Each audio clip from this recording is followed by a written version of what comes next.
Hello, free people of the Rocky Mountain region. This is Brandon from Free State, Colorado, and we'll be starting our live stream in just about 2 minutes here.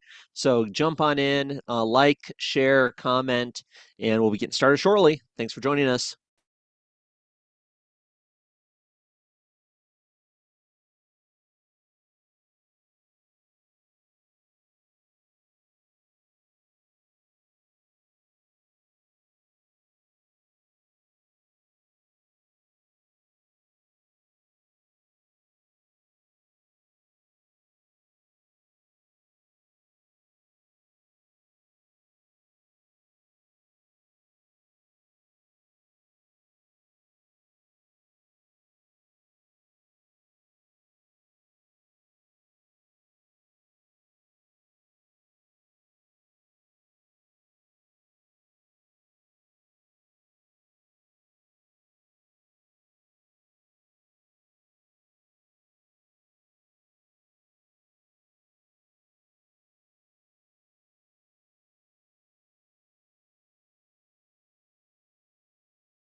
Hello, free people of the Rocky Mountain region, and welcome to this week's legislative live stream presented by Free State, Colorado. So every week during the legislative session, we have about a 2 hour live stream talking about some of the most important bills going through the legislature, having conversations with community leaders, legislators, and others, and really trying to empower and inform you to have an influence in our state government here.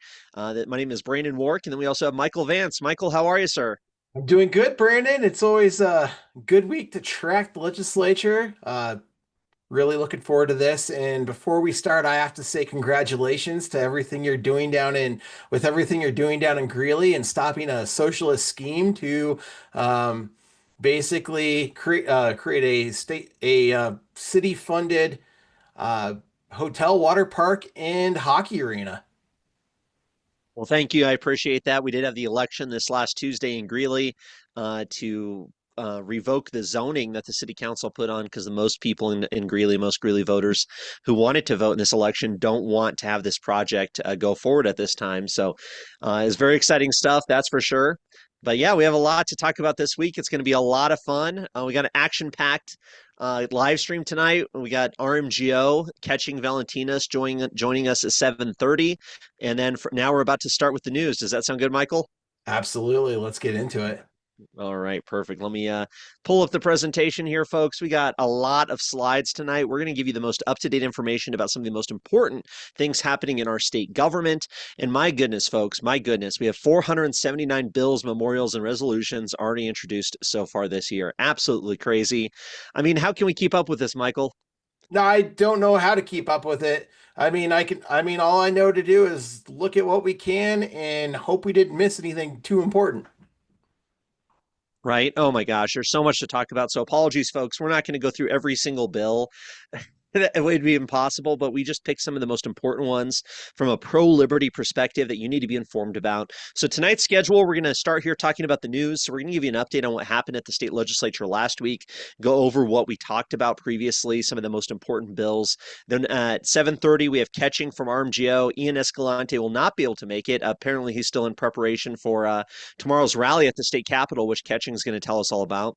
And then at 8 p.m., we're going to get into the bills being heard this week. So this is kind of your chance to have an impact at committee hearings, to testify in committee, reach out to committee members. That's going to be huge. And then 8:30, we're going to talk about all the bills. We have a lot of slides. And we're going to talk about some of the biggest bills. We're going to give you the dates, the deadlines, the latest information. So you're going to be one of the most informed people in Colorado politics over the next 2 hours.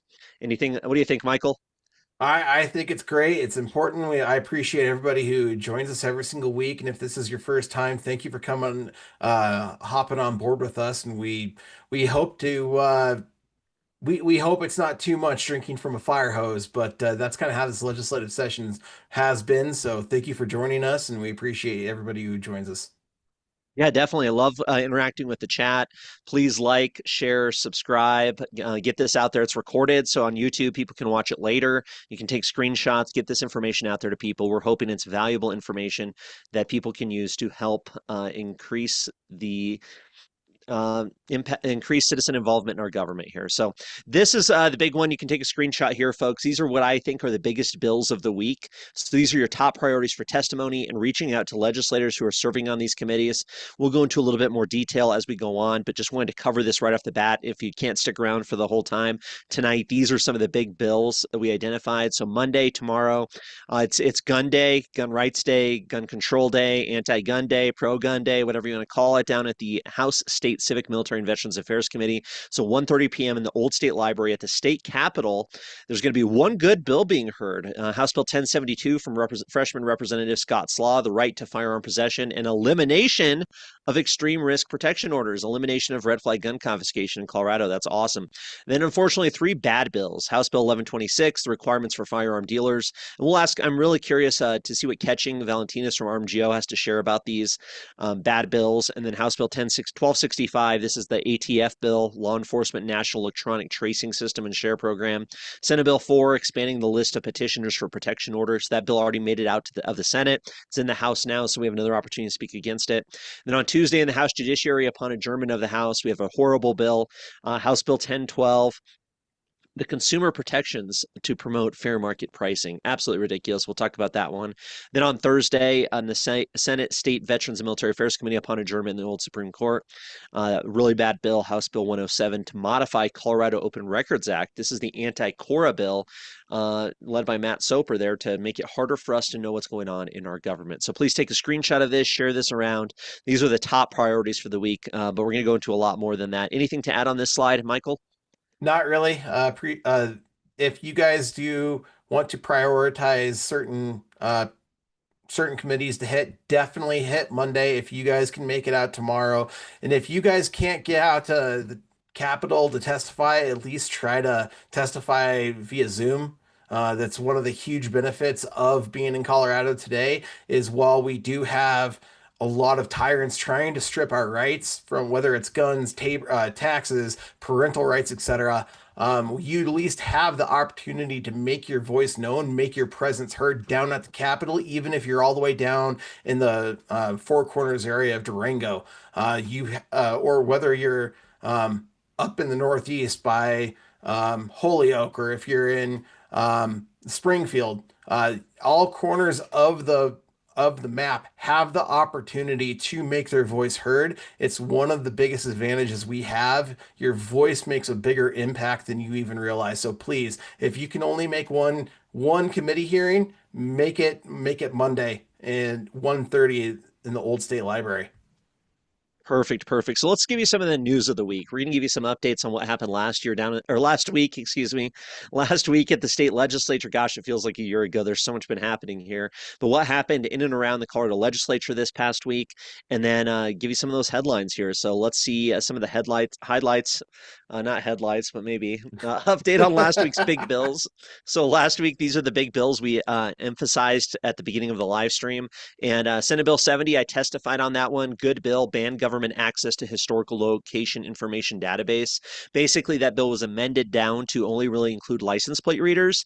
But the idea is that law enforcement needs a warrant, basically, to get this information for historical license plate information, so they can't track you all across the state. So good bill, did pass out of committee, even with a lot of testimony against it. So that was pretty interesting to see. And then Senate Bill 71, use of surveillance technology by law enforcement. Support, that was a good bill. Gosh, we'll talk a little bit about that more in a second, but that was laid over. It looks like it's going to pass. Hopefully, we need some help on that one, maybe. Senate, and then in the Senate, we had Senate Bill 51, the age attestation on computing devices. That was a bad bill that passed. It's going to be heard on the Senate floor this week. Really bad bill that is going to require operating systems, so computers, phones, etc., to ask for your birthday when you first set them up, and it'll be under penalty of law that they have to ask that. Absolutely ridiculous. House Bill 1037. This is one we definitely need some help on. We'll get into that in a minute. Great bill. It was laid over. The debate phase was over, but they laid it over for action. We might be hearing that as soon as Tuesday or Wednesday of this coming week. Now, House Bill 1033, the Tamale Act. We're going to talk a little bit about that one. It was a good bill and then it got amended, so now I'm opposing it, but let's talk about that here in a second. So a little bit more detail here. So Senate Bill 70 had 5 hours of discussion. I sat through pretty much the entire time. District attorneys, law enforcement don't like it. They want to have access to these tools, and they had some good testimony. Don't get me wrong; like they really laid out some of the cases where they use these flock cameras and license plate readers to get criminals, and that was really compelling. But ultimately, what are we doing in our society here, folks? How much government surveillance do we actually need? How much is practical? So I'm glad it passed. I think it was a bad bill. I was really happy to speak on it. I was the very last person after 5 hours to speak on, or one of the last people on the last panel. And then Senate Bill 71 was less than an hour of discussion because it was already 7:40 at night because those were heard in the same committee. It was crazy how long of a day that was in the committee there. But it got laid over, so we'll see if there's going to be amendments to it or what they're going to do with that bill. And then Senate Bill 51. Any thoughts on these ones, Michael? I find it interesting what's going on in the House legislature. I mean, there's certain bills, especially when it comes to our privacy rights. Democrats will support protecting our privacy rights depending on certain circumstances. Um, so I guess what I would say is we need to start seeing how we could possibly tailor our responses to affect Democrats in a way that's going to really push them. I know. But at the same time, we might have different reasons. For example, you and me, we're going to have constitutional reasons. We're going to for trying to protect our privacy rights. Privacy is extremely important in any free society. So, if we can really do what we can to push support, whether it's reaching out to somebody like Minority Leader Caldwell and saying, "Hey," because I've had good experiences discussing legislation with him. Possibly send him an email and say, "Hey, this is my concern," uh, and use a constitutional message with him. Give him a reason to not support the Constitution because I know how much he does care about the Constitution. So please reach out to people like or Ava Flanell, for example. Ava Flanell, she's another representative out there that she's a new freshman, or well, I shouldn't say freshman, but this is her first legislative session as she replaced former leader Puglisi. I would highly encourage sending an email to those individuals and saying, "Hey, these are the constitutional reasons for protecting our civil rights, particularly our privacy rights." Because remember, the Second Amendment and Fourth Amendment are related. If you don't have one, you're going to lose the other. So make sure to let these people know that we need to protect our constitutional rights. And if you know somebody who might be a Democrat, I would highly recommend uh, talking about even if you don't agree with this, try to reach out to them and try to speak to them on their level. Possibly try to reach out to them about ICE. ICE is a huge concern for especially a lot of progressive Democrats, and if you could possibly reach them and maybe tug at their heartstrings, you might be able to get success and let them know that some of these surveillance laws are going to be a problem for even their agendas. So if we can find reasons for both sides to support this to support privacy rights, that's going to be a massive win. Definitely, 100%. We got to meet people where they're at. Another big bill last week was House Bill 1037, as previously mentioned. But yeah, that was 7 hours of discussion, folks. It went until like 10:30 at night. It was wild. District attorneys, law enforcement don't like the bill, but people from all across Colorado came out in support of that bill because we don't want our government buying our personal data to circumvent the Fourth Amendment. It's an important fight. Definitely need people to have. We're gonna have a call to action on Free State Colorado social media. I'm going to be posting a lot about this over the next couple days, but call and email House leadership and committee members, encouraging them to support 1037. And then, as we mentioned previously, let's just get into this real quick because I think this is interesting. This is House Bill 1033. So this is what's so interesting, right? Like originally, I was really excited about this bill the Tamale Act, the expanding the Colorado Cottage Food Acts, because right now Colorado's cottage food industry allows people who have like food that doesn't require temperature control, people can sell that independently. That's our Cottage Food Act, right? And that's great. People can sell, different things. But this bill would have expanded that, and they say tamales because it would have been food that would require a temperature, maintaining a certain temperature control food, right? So stuff that you have to keep it hot, you have to keep it cold, whatever, or else it could make you sick, right? And so that's the idea. So this bill was great. Like it's like, oh, good, it's going to be an increase in freedom, small increase, but it's good. People are going to be able to sell their tamales and their other temperature controlled foods out there just as as entrepreneurs. It's great. So good stuff. But then what happened here, folks? This is why it's so important to pay attention to these committee hearings. So this bill was heard on committee on 2/26, 2026. So February 26th, just this last week, this bill was heard. And it got all of these committee, look at all these amendments, 5 amendments added to the bill. So they totally changed the bill. They totally changed the bill. We see them do this. Look at L005. This is the scariest one. This is the bad stuff. So the bill was great. And if you didn't pay attention to the committee report, and I got to thank Little Pine Farmer on X for posting about this. That's how I got alerted to it because I didn't pay attention to the committee hearing. But check this out. So on page 5 of the bill, after line 13, insert this. This is an amendment to the bill that changes the text of the bill, right? So there's this new section in the Tamale Act now, 1033. On and after January 1st, 2027, a producer shall register with the department before selling any food under this section. The registration must indicate the types of food the producer anticipates selling. Under this section, the department shall issue a registration number to each producer. So now all of a sudden, folks, right now in Colorado, we have this cottage food industry where people are selling baked goods, at a bake sale, or just maybe like somebody pointed out in the comments, old Ben, pointed out about kids selling cookies and things like that, right? That can be cottage food. If you make your own cookies and you sell it in your neighborhood, maybe for a fundraiser for your school or for a trip you want to go on, that's great. But now, what was supposed to be an expansion of our freedom is expanding government because there's a new registration requirement for anybody who's in the cottage food industry in Colorado to force them to register and get a registration number with the government. This isn't good. This is an expansion of government. Now, all of a sudden, we have new regulatory scheme and a new system set up in which everybody who's trying to sell food independently as a little entrepreneur is going to have to go through this registration system, and then they're capped and they can be controlled.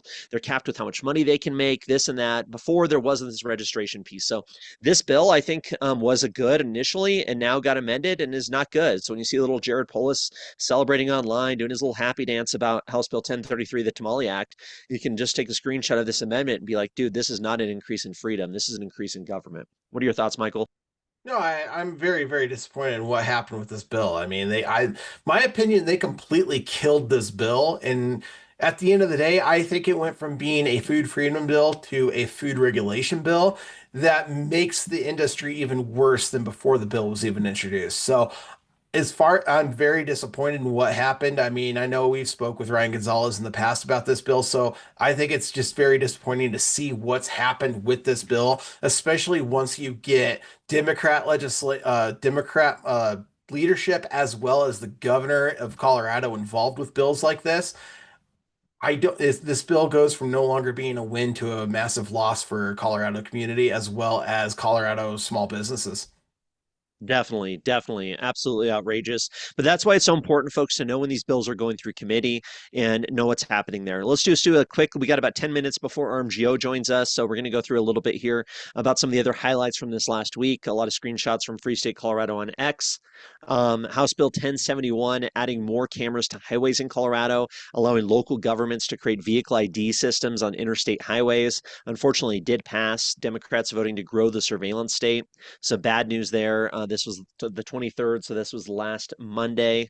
Another bill that passed was Senate Bill 70 that we talked about that. That was the automatic license plate reader bill restricting some of their use without warrants. Good stuff. Unfortunately, we had Carson and Dylan Roberts, a Democrat, who's a law and order Democrat, voted against this bill. Thankfully, we do have a good state senator, Linda Zamora Wilson, who's been an absolute Liberty rock star since she got elected, who was a prime sponsor on this bill. So congratulations to her and thank her for getting Senate Bill 70 passed. And Michael, please interrupt me. Going through this pretty quick here, but interrupt Hey, me if you want to let's mention. go Yeah, go back to ahead. the previous slide real quick. Want to show you something. We talked about Rep Caldwell being somebody who you can absolutely talk to. I want to point this out real quick. Rep Caldwell voted against adding more cameras to the highway. That is a good privacy vote. So let's remind him of the Constitution positively. Let's and publicly, whether it's through social media, uh, and be respectful too. You're not going to win if you're just being a jerk to people, especially as legislatures. You might risk the opportunity of depending, especially somebody like Caldwell. You don't want to be a jerk to them because you're gonna lose your audience. So reach out respectfully and just let him know. Give him the opportunity to change his mind. Uh, you can see right here he opposes things. I mean, consistently. I've had conversations in the past where he opposes things like um, uh, red light cameras, etc. This is another bill just like that, and there's a constitutional reason for that. Remind him of his roots because he actually used to be a very much a Ron Paul Republican, very constitutional conservative. So please remind him of his roots and just let him know like we're gonna back him when he does good things like veto when he doesn't support legislation quite like this when he respects our privacy rights. That's an awesome thing. Send him that encouragement and let him know that bills like 1037 are another step in the right direction when it comes to our privacy rights. So I just wanted to point that out real quick. One last thing on the next slide too. uh, if you guys aren't paying attention to Liberty scorecard, there are only two legislators that currently have a 100 from Liberty scorecard. One of them is Ken DeGraff. The other one is new Senator Linda Zamora Wilson. So she's an absolute rock star, as you're saying. Stephanie Luck, Scott Bottoms, they're at 98 and 97 respectively. We have a lot of great people in the House, including as well as Linda Zamora Wilson in the Senate. So huge wins for Liberty right now. Thank you to Linda Zamora Wilson for being awesome during this first month of legislative session. Definitely, definitely. Another big update from last week was House Bill 1108. This is the bill that would have required Colorado Bureau of Investigation, CBI, to send our fingerprints, everybody who's fingerprinted for an occupational license in Colorado, including concealed carry holders, their license plates to the FBI for permanent surveillance and permanent tracking to see if we've committed any crimes in the future. So, bad bill, pressure from RMGO, and I'm sure Ketching will want to talk about this, and pressure from the gun rights lobby really got this bill killed. We saw Anthony Hartsook and Janice Rich really backpedal a lot and kill their own bill. So good news there.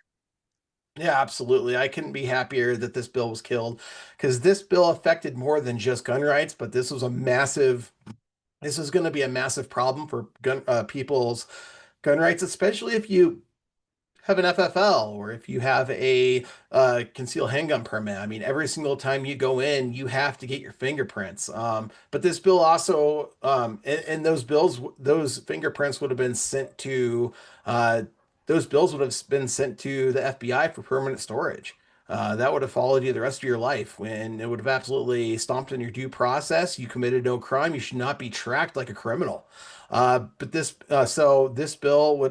bill affects more than just gun rights. It affects anybody in the insurance industry. It affects anybody in the automotive industry that may have to submit a license and submit um, for a background check that includes your fingerprints. I know the mortgage industry would absolutely be hammered by this bill as well. There's so many different industries, especially in finance, that would have been affected by this, that it would have been a massive hamper to Colorado freedom. So, big huge thank you to our friends over at RMGO and everybody else in the gun lobby who stepped up to really push back. Yeah, definitely. And then we also had House Bill 1017 pass on third reading out of the state house. And unfortunately, this bill makes it so insurance companies can't be compensated through criminal restitution. That means they're absorbing these additional costs, passing the cost on to other premium payers, insurance premium payers, having to resort to civil litigation to get compensated for issues. So, of course, Republican Matt Soper, who's been a disappointment on so many things, also voted for that bill, as we can see here. This is my third reading. So important, folks, because you get that recorded vote. We also had House Democrats this last week on February 25th pass House Bill 1114, overriding local jurisdiction regarding lot sizes.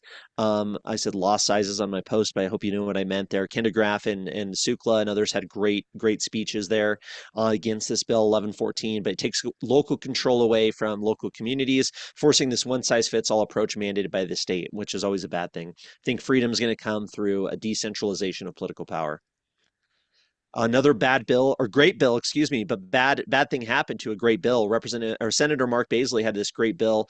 I actually put a video out on it and got his a lot of testimony. So check it out over at freestatecolorado.com. It's like the second post down you'll see.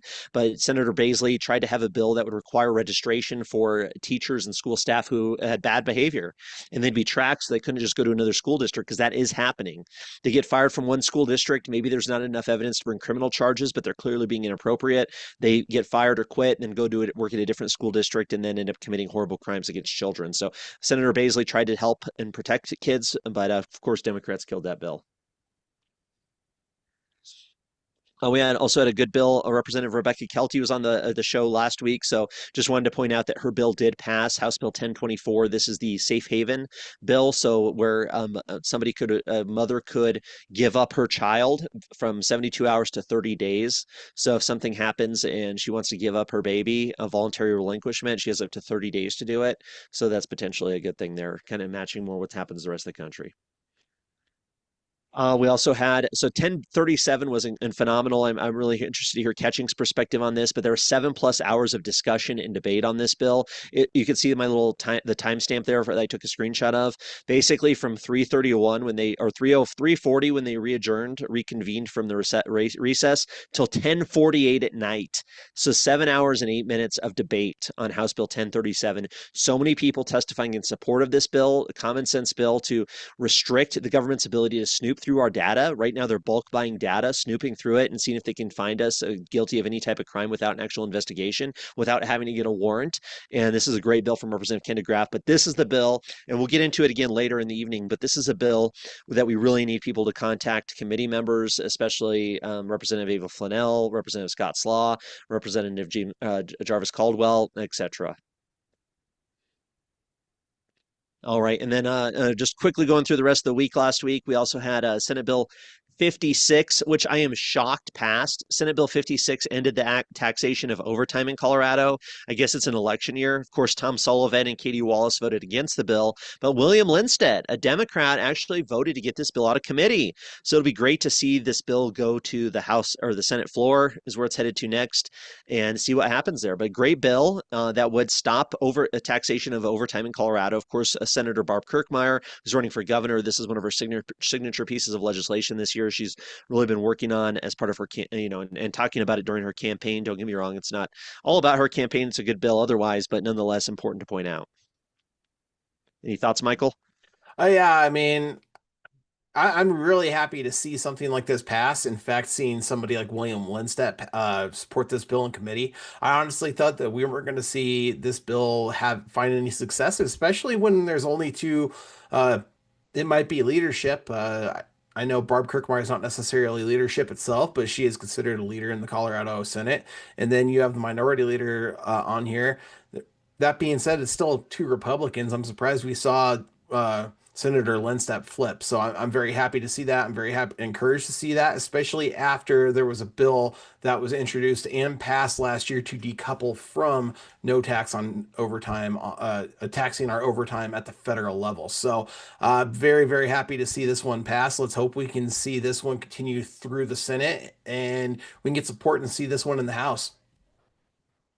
Definitely, folks. I hope you're enjoying the live stream so far. We have so much to talk about, and this is stuff you're not hearing anywhere else, right? Like this is stuff like we're scouring the internet, scouring our Twitter feeds, going back and getting you the information. We paid so close attention to this last week, so hopefully you find this useful. Share this with everybody out there. A better informed populace is how we fight back.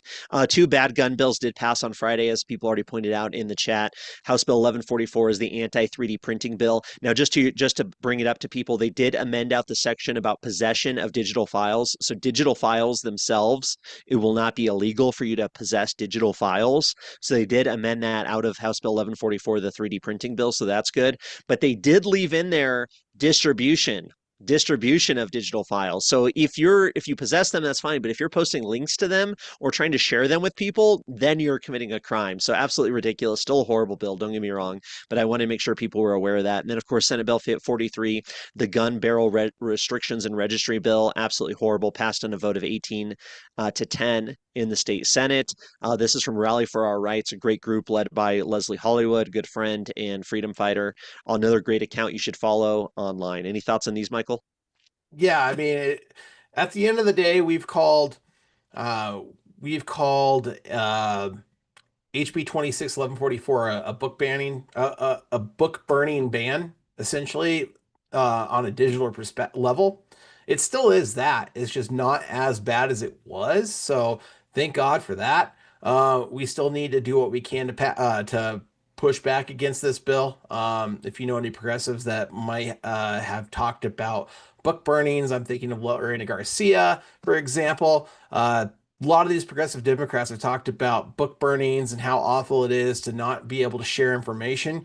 That would be my recommendation. I'm not saying that's going to be the winner, but we need to try some sort of solution. We gotta find what is going to work with these individuals because if they attack us on this front and this is the dialect they're using, this is the philosophy they're going to stand behind, then they're going to use it in other areas of our lives as well to take our liberty. So make sure that let's do what we can to find a solution, find the right message so that way we can break through the ice so we can protect our rights. Perfect, perfect. And we do have perfect timing talking about these two horrible gun bills that passed the House and the Senate on second reading this last Friday. Expected to be heard in the House and the Senate on third reading on Monday. We do have perfect timing here because we're talking about guns, and we have none other than Catching Valentinas, Director of Operations at Rocky Mount Gun Owners, Colorado's only no compromise pro gun organization there. Catching, thank you so much for joining us tonight.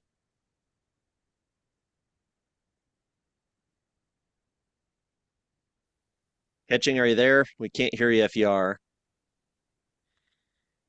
Okay, doesn't have any audio there, folks, so we'll give him a minute to get it all going and figure that piece of it out. While we're waiting for him, let's just cover these last two news stories because we do have a lot to cover tonight, so we can't miss a minute here. But just two new news stories that you may have seen in the headlines. We wanted to bring these up to people here, and that was we have a new vacancy appointment, everybody's favorite. We got somebody appointed to the state government who wasn't elected by the people, and that's former state rep Adrian Benvenidez, who is now going to be filling in the state Senate, Senate District 21 for Daphne Michelson Janae. She got 52% of the vote, and that vote was a whopping 38 people. 38 people. This is how vacancy committees work, folks. You have party insiders who are awarded by getting 56% of the vote. So out of 38 people, what is that? Like 18 people, whatever. I don't even know, 17 people, whatever. So it's like you don't even need that many people. And now she's serving in our state government. And this headline, this part of the article is great. There are 27 state lawmakers who will serve at the Colorado Capitol this year who at some point were appointed to the House or Senate by or through a vacancy committee. The Colorado Sun has reported that's more than 1 in 4 members of the state legislature who owe their legislative careers either in whole or in part to the vacancy process. So absolutely crazy. There's been some attempts to reform it. There's been some good reforms, but obviously we not a big fan of this whole idea that just these party insiders can pick a replacement, get them in there, and maybe they're more extreme than who they're replacing. But what do you think about that, Michael? I I find her to be concerning, uh, and not just from a policy perspective. Uh, she used to be in the House, and she actually ran to become Speaker of the House. She lost to our current Speaker of the House, Julie McCluskey, and in turn, she resigned about a week later. So, somebody who has that much of an ego running the Colorado legislature, as being in the Colorado legislature, is a major concern, in my opinion. And I hope that she can and I'm trying to remember. Do you remember Brandon if Michelson Janae was voted in 24 or was she voted in 22? Because if she's voted in 22, that means her seat's up for election. Otherwise, we're gonna have to wait till 2028. I'm just hoping that with this state, with this election and this seat, I'm hoping we can get a good candidate in here because when you look at the demographics of the seat in her district, and you look at the percentages that this seat was won and lost by, it's absolutely a winnable seat, and we can absolutely boot her out up during her upcoming election. Yeah, definitely. I'll pull it up real quick here on ballot, Pete, but yeah, definitely. I know she'll be Hey, Brandon, she's kind of breaking up. in this year. So Fred Alfred Jr. Yeah. Possible because of the new law here that there is going to be an opportunity for her to. This election will be voted on this year. So this election will be voted on this year, I believe so, because of these new vacancy laws. So there's a good opportunity here to get her out and get Fred Alfred Jr. in there, who's running for this seat now. So good opportunity there. We'll see what happens.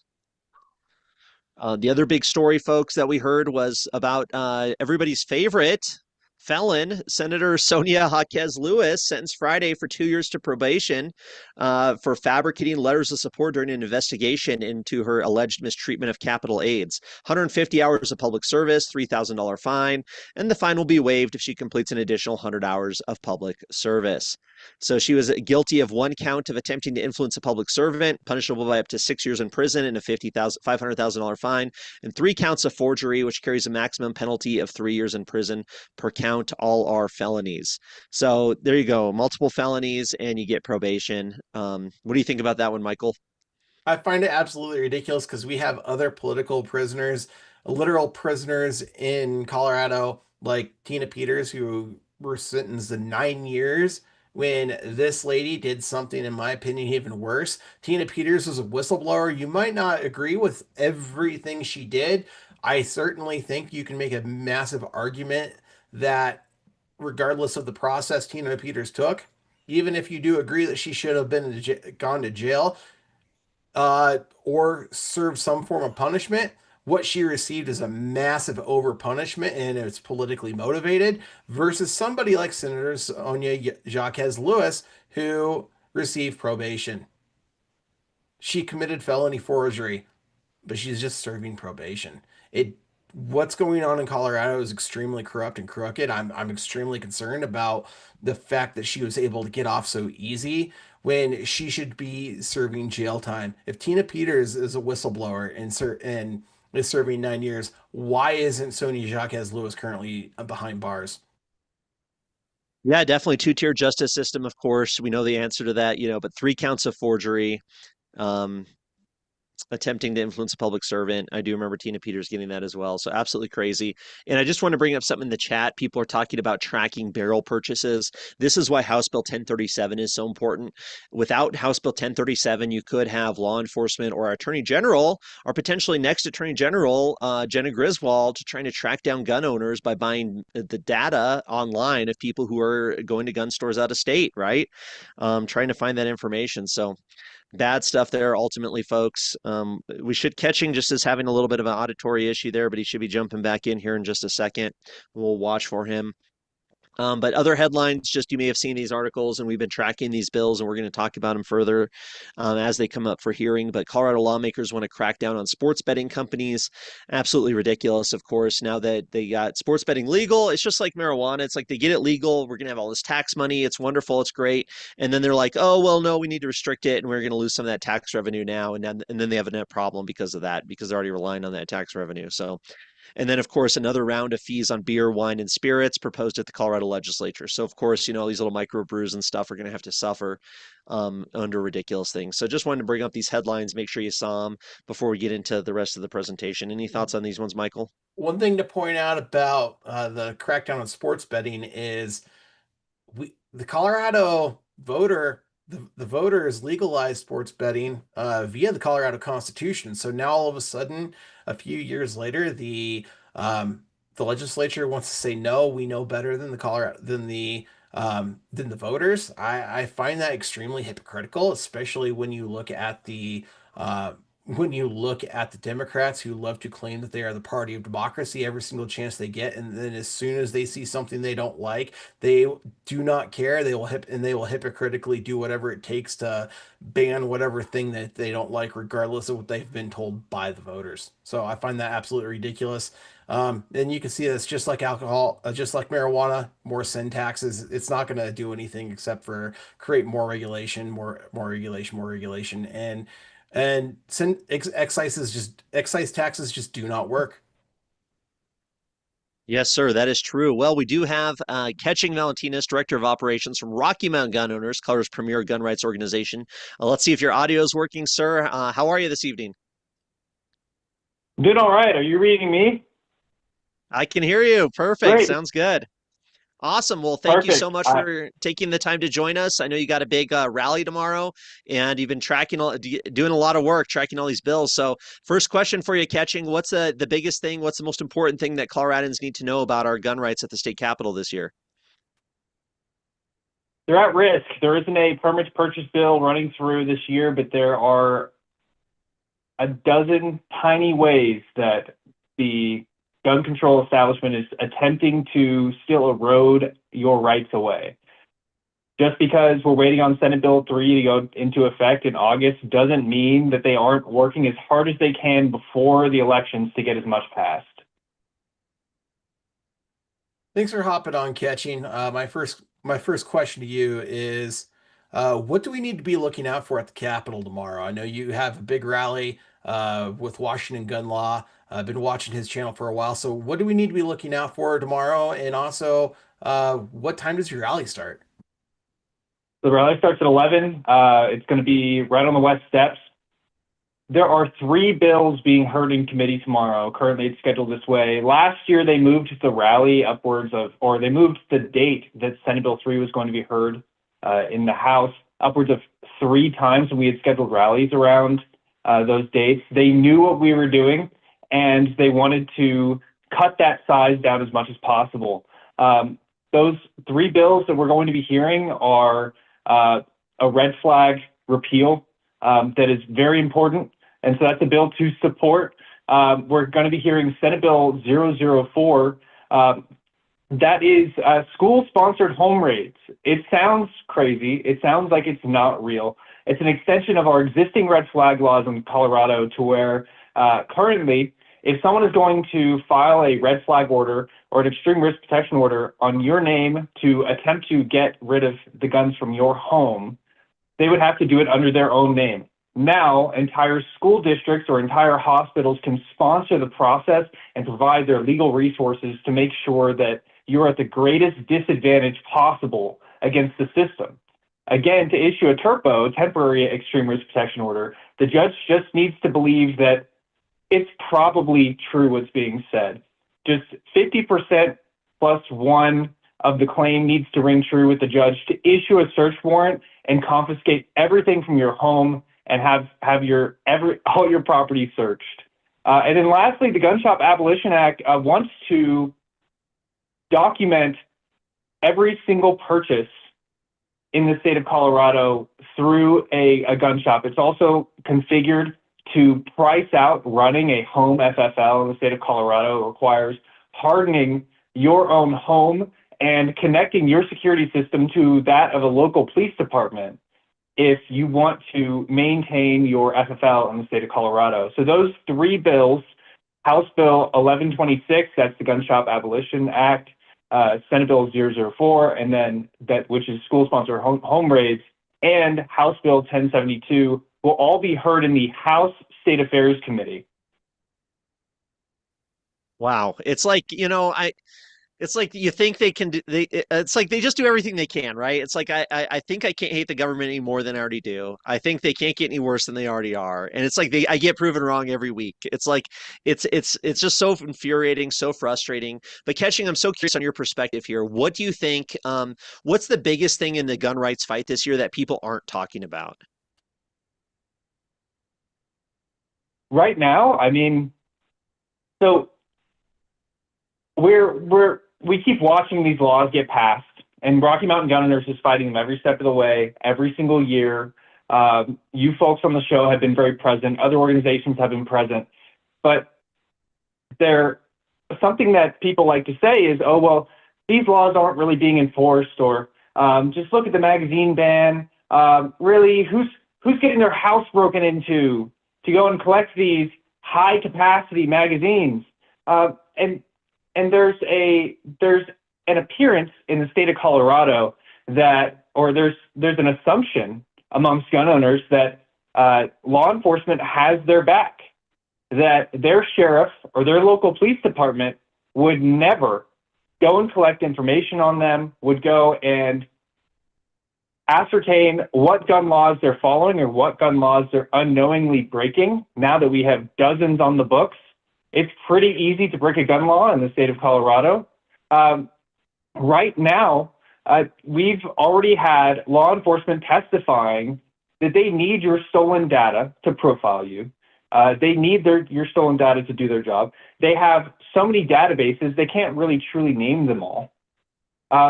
We are under this impression that we're going to be protected by our law enforcement when all we're doing is creating more and more laws, which create more and more pressure on those law enforcement agents, which if they really even were trying to safeguard the gun owner, they are receiving more pressure to enforce those laws as these years move forward.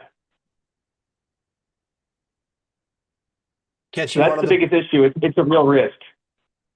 No, absolutely. Catching two of the bills that will be heard tomorrow after the rally are dealing with turpos. One is going to repeal turpos. One of them is going to expand turpos. We've seen a lot of issues in Colorado, especially. I mean, whether we're talking about stalkers, what have you. What would be your solution instead of using a turpo to bring down crime when it comes to people that actually want to harm people's rights? Because these people are looking for some people are genuine. They're actually looking for a solution to fight crime, and turpo is their answer. What would be your response to somebody who wants to? What would be your response to somebody who's looking to provide turpos as a solution? A turpo being a solution to stalking is not truly valid. There are a variety of actions that law enforcement can make to ensure that the victims of stalking are safe from those who are stalking others and threatening them. It will never sit well with me, and it will never sit well with us. Senator Tom Sullivan said that innocent people will have their guns taken away by turpos. That's just part of the system. They're just collateral. You can go back to the hearing on Senate Bill 4 in committee. He admitted it. And so in addition to the fact that a turpo is that is upon preponderance of the evidence, it comes with a search warrant. It doesn't require your rights to be respected in a significant way. Law enforcement need to find other solutions that respect your constitutional rights. Yeah, well said for sure. You know, that's the biggest thing is it seems like, and it's kind of a theme, right? With the data collection you were talking about, and then with the temporary restraining orders, it's like they're trying to find these shortcuts, right? They're trying to find these shortcuts to go after the bad guys. But ultimately what that means is it's hurting us, the good people who want to just defend ourselves, want to have privacy, want to be able to live our lives without so much government control. So it's like there are no shortcuts to circumvent our constitutional rights. You're not the good guy if you're circumventing the Constitution.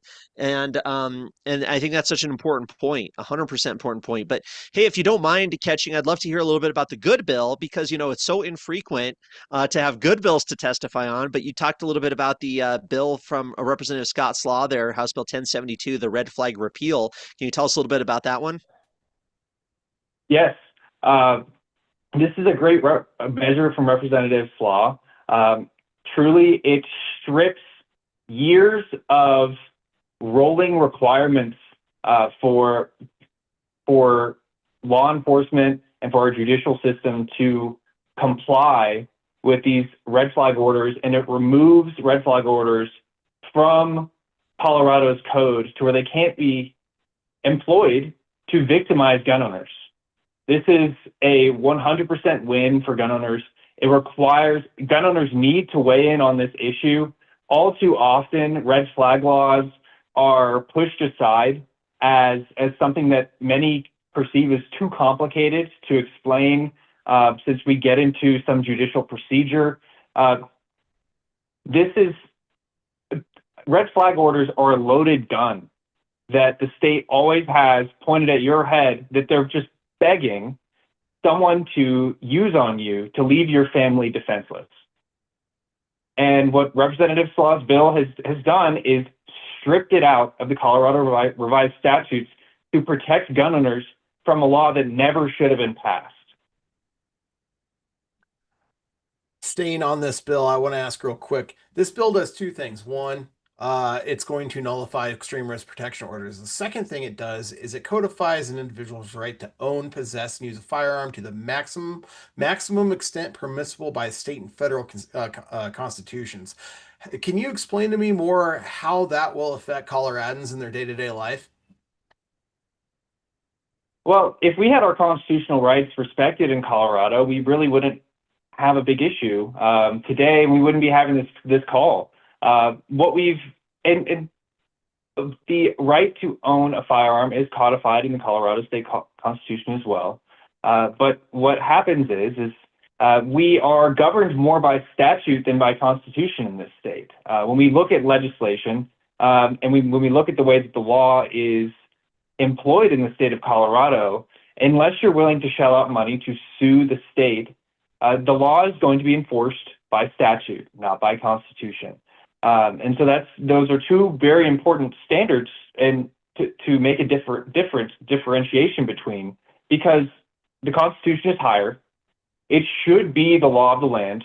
Our federal Constitution should be respected. The Second Amendment never should have been infringed upon, but it is more expedient for the state of Colorado to just enforce statute, which for dozens of years now has been violating the Constitution.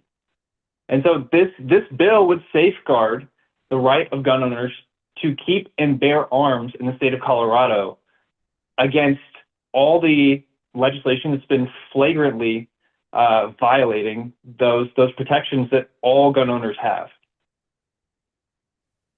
Wow. Yeah. Well said, sir. It's so important if we're free people, if we have the rights to, or if we have the right to defend ourselves, then that determines whether we're free or not. You know, if we can't defend ourselves and our families legally, then we live under an authoritarian system that has no justification in my mind. But, you know, Ketching, you talked about, there's so much happening at the state legislature tomorrow, Monday. Really encourage people to show up for RMGO's big rally at 11 at the Capitol. It's going to be awesome. But in the state Senate, they're going to hear Senate Bill 43 on third reading, most likely, the gun barrel registry bill. On the House, 1144, the private gunsmithing ban, as RMGO calls it, or the anti-3D printing gun bill. That's going to be heard in the House on third, so we'll get recorded votes on those, which is interesting. And then those three the other bills you mentioned. And, you know, it's so interesting, Ketching, and part of the reason why I love Rocky Mount gun owners so much is because you guys have a different perspective. Maybe you're not just talking about the bills that are like the most obvious, right, gun bills, but you're also, I'm on your website right now, and I encourage people bookmark rmgo.org/billwatch. It's a phenomenal resource to keep up to date with everything. But you talk about Senate Bill 70, you bring this up here, ban government location tracking, and then RMGO is supporting House Bill 1250 from Representative Ken DeGraff, one of our ultimate freedom fighters, the best guy we got down there for a lot of reasons, on civil asset forfeiture reform, because there's a gun rights component to that. You know, and then also talking about House Bill 1037, the Fourth Amendment is not for sale Act. And RMGO is the only group out here in Colorado, gun rights group, who's actually fighting on these bills as opposed to just the ones that are talking about gun parts. Can you talk a little bit about the philosophy of Rocky Mount gun owners, maybe in relation to those bills specifically, about government tracking and the Fourth Amendment and how this, and civil asset forfeiture, and how it kind of plays into the larger gun rights debate? Sure. So your constitutional rights all work together. That's how they were designed. The first, the second, the fourth, that we are particularly focusing on. Your Fourth Amendment protects you from unlawful search and seizure. That includes your papers. That includes which should include your data, and it does. In the state of Colorado, we generally have higher protections, but they haven't been codified in statute, which is what this bill attempts to do. Or this bill being the Fourth Amendment is not for sale, 1037. So civil asset forfeiture reform, 1250, and 1037 deal with the way that the law is enforced in the state of Colorado with gun owners. And so understanding, we'll start with civil asset forfeiture reform. Gun owners have been targeted for years now for lawfully possessing a firearm while traveling the state. If you have a quantity of ammunition or firearms or self-defense related equipment, and you are pulled over for a routine traffic stop, or a law enforcement officer observes that you have this material, they can seize that material off of the assumption that you're going to do something wrong, even though you've indicated, or even though you've given no indication that you're going to do something wrong with that. Further, the state can sell these assets, these firearms of yours, to fund their investigation into your life to find the crime that you were not committed. They have the ability to classify, to restrict from the public the amount of money and the types of investigations they have going on that they're funding from stolen property from citizens. But unclassified, they have at least a $32 million slush fund. And, you know, I need to go and refresh myself on the numbers since that was last year when I was looking at the report from the state. But they are seizing weapons, they're seizing property from Coloradans, and they are building up a fund to make sure they can prove you guilty. Unfortunately, that is the objective of the policy. So civil asset forfeiture reform protects your property, protects you from having your property seized unless there is probable cause or a warrant is obtained. And this raises the barriers and frankly just restores the Fourth Amendment protections, which you should have already had. This really is a Band-Aid for the Fourth Amendment. The Fourth Amendment already covers, but again, like I said, the Constitution is not respected. But looking at those guidelines, we need to have statutes in the state of Colorado which reflect our Constitution so that this sort of thing isn't happening.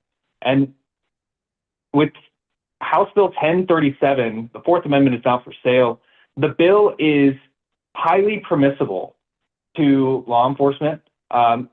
Most proponents of the bill even say the bill doesn't go far enough because it allows law enforcement to claim that if there is an emergency, then they can forego all of your Fourth Amendment protections and go and collect your private data to go and solve a crime.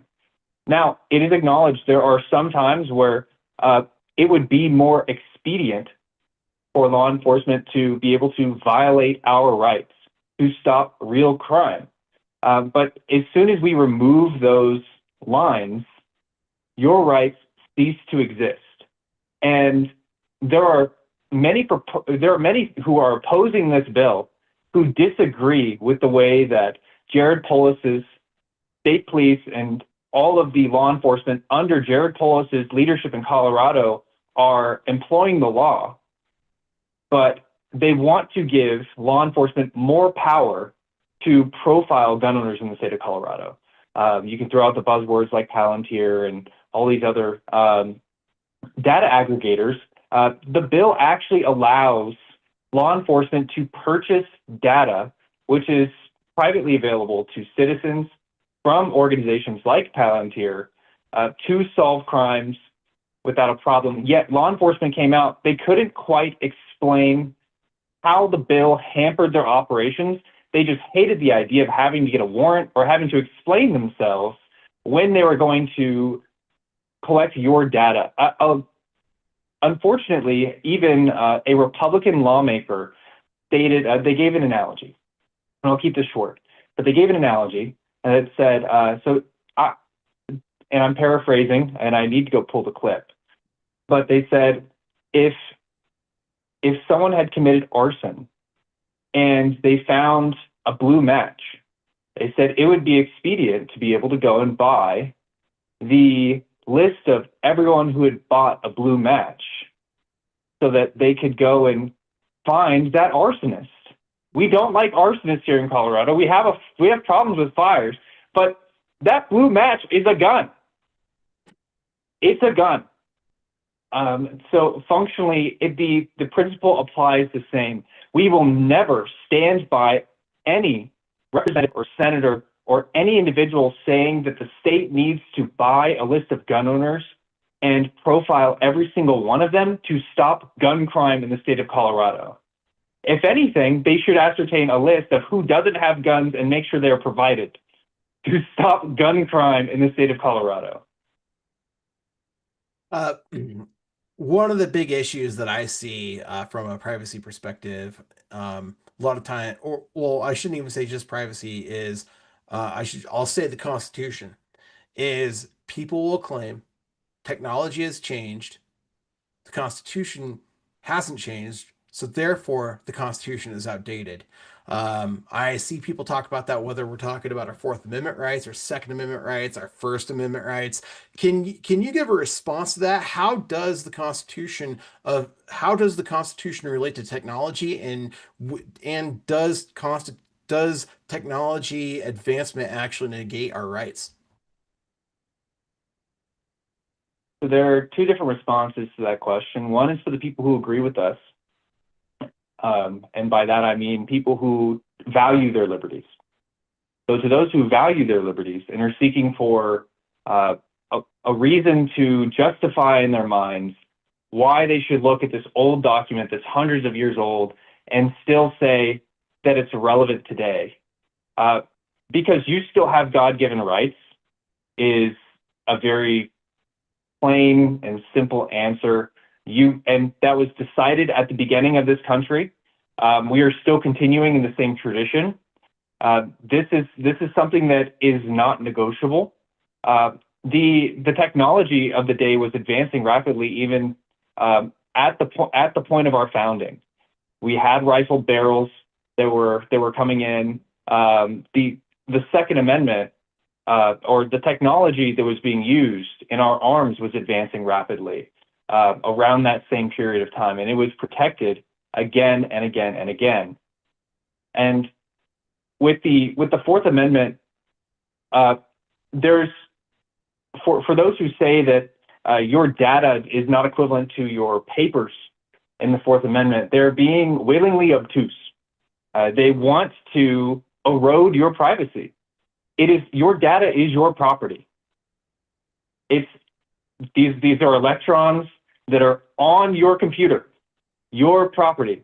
There is no history in America that said that as soon as you have high technology that you can't own something. So that's anyone who's claiming that the Constitution does not allow or does not protect your data really is choosing to be obtuse. But they make this case that if someone else has collected your information, so in the 70s, we started saying that if a bank has your address or your personal details, then the state can go and get that information from the bank related to your transactions. They could not have foreseen the massive scale of data collection that the internet has bloomed into, and you have a right to privacy. Everyone has told me, but we've lost that battle. We've lost that battle. The Edward Snowden reveal, getting it into Hollywood, telling everyone that they're being watched, overwhelming everyone with Prism and the thousands of programs in place watching you at every single moment, has really demoralized a lot of individuals. As a citizen in the United States who has one vote and nearly zero leverage against this frankly, international surveillance cartel that is operating through our federal and local governments, it's demoralizing. And frankly, all I've seen, all I've heard has been resignation and cowardice. People are scared. People are scared. And it's okay to be cautious. It's okay to be concerned with taking a stand against these very powerful interests who want, for some reason or another, to know everything about your life and don't want to have to follow the customs of our tradition in the United States of getting a warrant, of having to disclose that, of having to have a defensible reason for asking about your life. So it's what I've seen largely is people are intimidated and they are concerned about standing for their rights. But what they don't understand is, and there's a quote somewhere, but your children will have to bear the weight of your fear and your choice to not defend their rights. And you will pass on and you will give your children a world that you could not even conceive of if you choose not to fight against this. How do we fight back? I'm glad you brought up the fact that we've lost the privacy fight for now. In Colorado, right now, we are losing the 2A fight right now. We have almost a supermajority in the House and almost a supermajority in the Senate. So how do we take that L and start turning it into a W? The L is going to take a couple of years to turn into a W. But anyone who actually believes in their rights is willing to take a stand where it's needed. The left conspired for hundreds of years to work us into this position. The communists, by their current name, operated for hundreds of years under other names, working us into a place where we surrendered our rights. We still can change our laws without picking up a single gun. Without firing a single bullet, we can restore all of our rights in the state of Colorado. And that is the biggest gift that is an heirloom from our founders. It's an heirloom. We cannot squander it. We are in a place where we have to be filling. So the count on Friday was that there were 37 districts, House and Senate, who do not have Republicans filed to run in the state of Colorado. And I think it's approximately 83 seats that are fully up for election this year. Republicans tend to vote better on these issues, and if you wanted to increase your chance of restoring these rights, you would go and find out if someone's running in your district, and if not, you would run or you would find someone else to run. 2 years is a long time. They pass or they attempt to pass nearly 500 laws every single year. If you want to wait this one out, if you say this election isn't for me, if you say I really don't want to go to my caucus, if you say I don't really want to go to the polls, my vote doesn't count, you're risking 1,000 more laws going into effect before you have another chance to change who is your master in the state of Colorado. Your 100 masters in the General Assembly, you get to pick them. You get a vote, it matters. And leading to get people involved in giving them this impression that their vote doesn't count right as you're getting people involved isn't the best foot to put forward. It's important to recognize that Colorado is corrupt and is attempting to suppress pro-liberty voters, is attempting to have and is having dead people vote. But getting someone involved in the civic process immediately with your vote's going to be canceled out and it doesn't matter is the wrong message. What I would give is that you showing up to the polls shows these representatives how thin of a margin they're on, even if you lose. Giving giving many of these Democrats pushback is what keeps a lot of them from voting for more terrible gun control. There were a handful who it works on, and I would go to RMGO/local. We have a program to get people involved. If you care about guns, we have ways for you to get involved in your neighborhood. Get involved maybe with your local gun club, with your local gun shop. If you just want to make calls, you can make calls.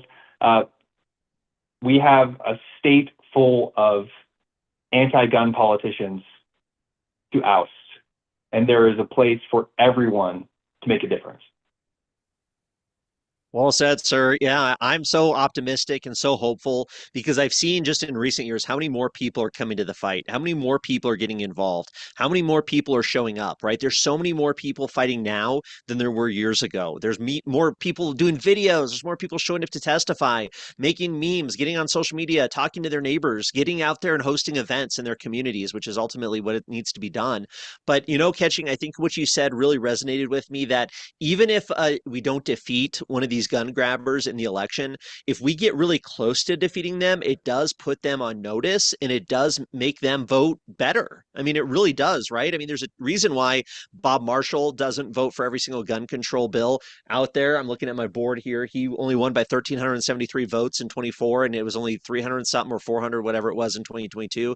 But these legislators who know there's an opportunity they can lose their race on this issue when they're up for re-election are gonna be hesitant, and we can really stymie some of the worst of it. So imagine people. This is messages for all you people watching out there. If we pick up some House seats this year for Republicans, pick up some Senate seats, and then get closer on others, it can dramatically change the makeup of the state legislature, obviously, but also it could temper the entire mood in terms of supporting some of this worst of the worst gun control. And please correct me, Catching, if you think I'm wrong on that, but I think that's so important. And I got to say too, just one last thing here. We're running a little bit out of time, but RMGO does such a great job of fighting for our gun rights. And what I love is you'll fight Republicans because sometimes Republicans support bad bills. That's the reality of it. RMGO is a single issue advocacy group. They only care about our gun rights. They don't care if it's a Republican, if it's a Democrat, whoever it is.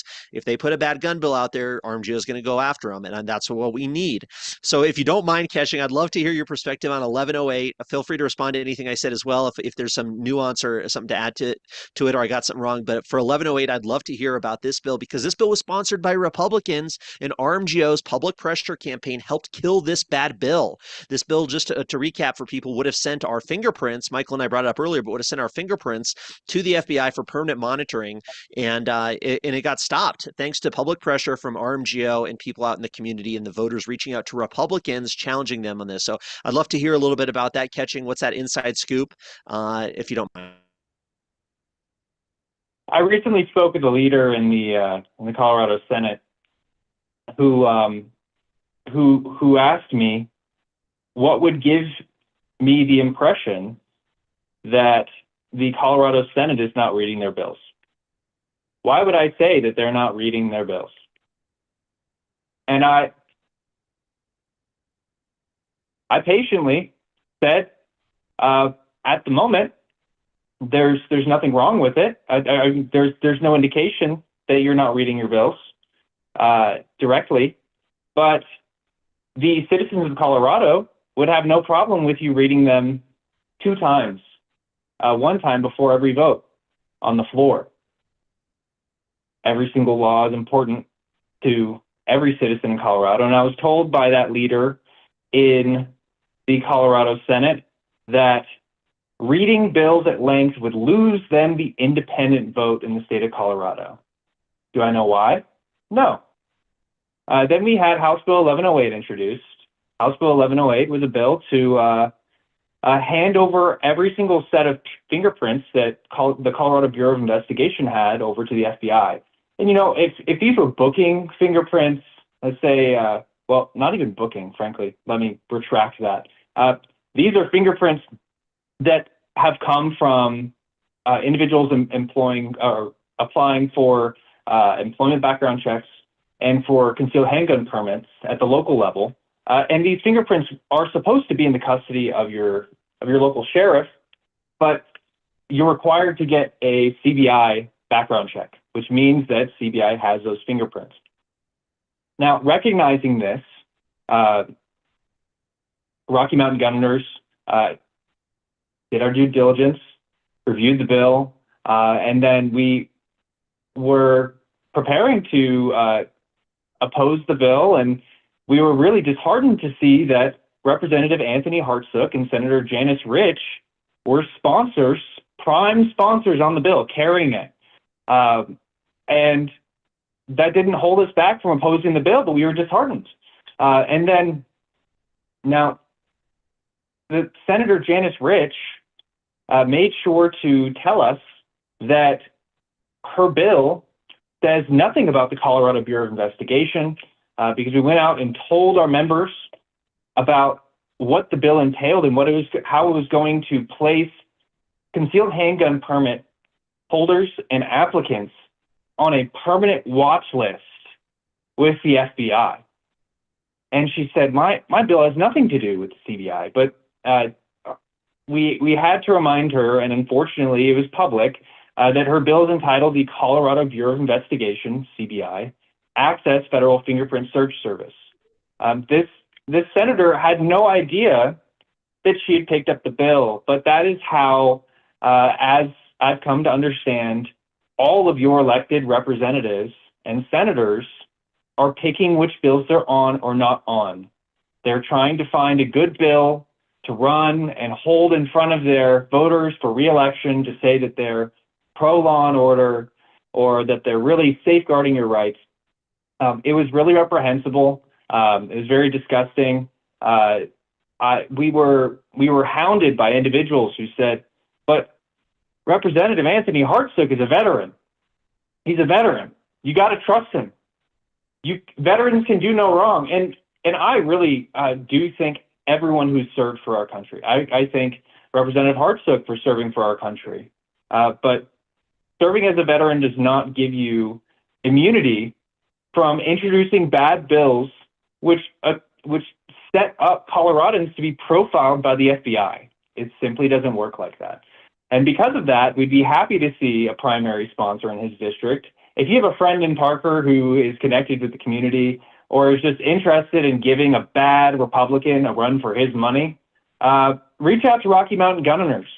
Our information is on our website. We'd love to talk to your friend and get him running against Representative Hartsook. He does not deserve his seat. And we prefer to focus all of our time on the Democrats who are running a bunch of other terrible bills as well. But Representative Hartsook also was a prime sponsor of Senate Bill 86. That bill made it to where if you were violating a Facebook policy, let's say that you got a copyright strike, the way that the bill was written, you would have been banned for life from Facebook. And there are plenty of content restrictions which have been targeting gun owners, which would have been given the power to ban you for life if you posted yourself shooting with a firearm. God forbid you post yourself with a high-capacity magazine and get caught violating a state law on social media, you would have been banned. We had to put down his bill last year too, but at this point he's a repeat offender. He cried on the floor when the bill died. We don't need to see him cry anymore, but we don't want to see him on that House floor any longer. I appreciate you guys so much. It's awesome. One of the unique things that I thought that came up this session was it seems like there's a lot of new forging of relationships and partnerships in unexpected ways.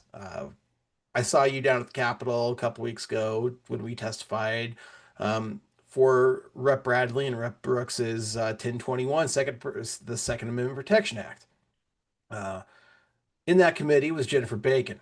Jennifer Bacon is typically somebody who we typically oppose from a policy standpoint.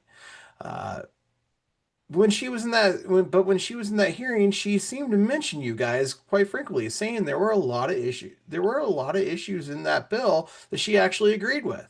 She actually, and then she mentioned RMGO by name a few different times. She's also on the civil asset forfeiture bill with the one and only Ken DeGraff. My question to you is, what kind of progress are we seeing with people like Jennifer Bacon? Can you talk about that? Are there any other Democrats that we could possibly have some hope for? I know, granted, talking is one thing, but action's another. But that being said, talking is a positive step, and I'm just kind of curious what is going down at the Capitol when it comes to some of these Democrats, and what kind of glimmers of hope could we might possibly have. I do want to recognize Rocky Mountain Gunrunners, the executive director, for writing the bulk of the Second Amendment Protection Act.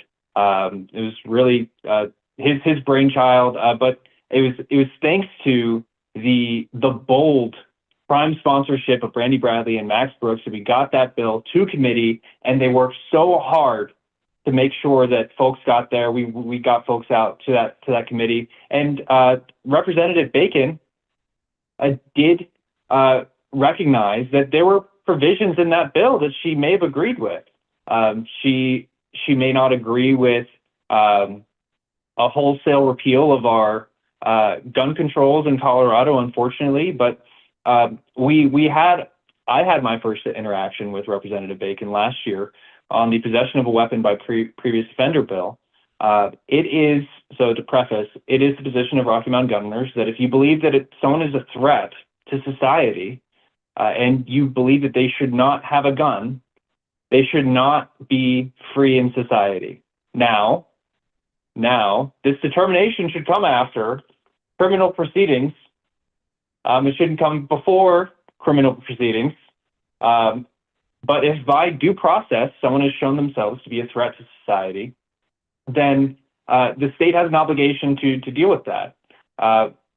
In the state of Colorado, we have possession of a weapon by previous offender statutes that even if someone has sat in jail for 15 years for a nonviolent felony, and I'm not talking about sex crimes. I'm not going to sit here and defend sexual predators. I'm talking about other non-sexual, non-violent felonies. If you spend 15 years serving your time, you get out, you have a family, you have children. If you're found near an unsecured firearm, you are subject to go to prison again for being near the firearm. And this is really a big issue. And that was one of the places where we found common ground with Representative Bacon. There are plenty of measures which she's supporting, which I personally and morally am vehemently opposed to. But we're in a situation where Republicans and other moral actors who are not Republican do not hold the majority of the Colorado legislature. And finding allies with other members of the Colorado legislature who may not be typically thought of as pro-gun, may not be typically thought of as champions of constitutional rights, is the only way to get a bill passed seriously. So last year, Representative Ken DeGraff brought forward a beautiful civil asset forfeiture reform bill, criminal asset forfeiture reform bill. It was great, but it didn't have buy-in from the majority party. We're talking about the majority of 65 votes in the House, the majority of 35 votes in the Senate. We can dream all day about passing good legislation with just with just the Republican caucus having an R by their name, but it's never going to happen. Finding allies outside of the Republican caucus who still are willing to speak up and defend constitutional values to protect Coloradans as a whole is something that we must do. Now, Representative Bacon will receive my criticisms when we're talking about various gun controls that she may be in favor of or supporting. But as is the culture in that building, there seems to be an ability to work together where we agree, not work together where we don't agree. It feels very weird. I don't like it.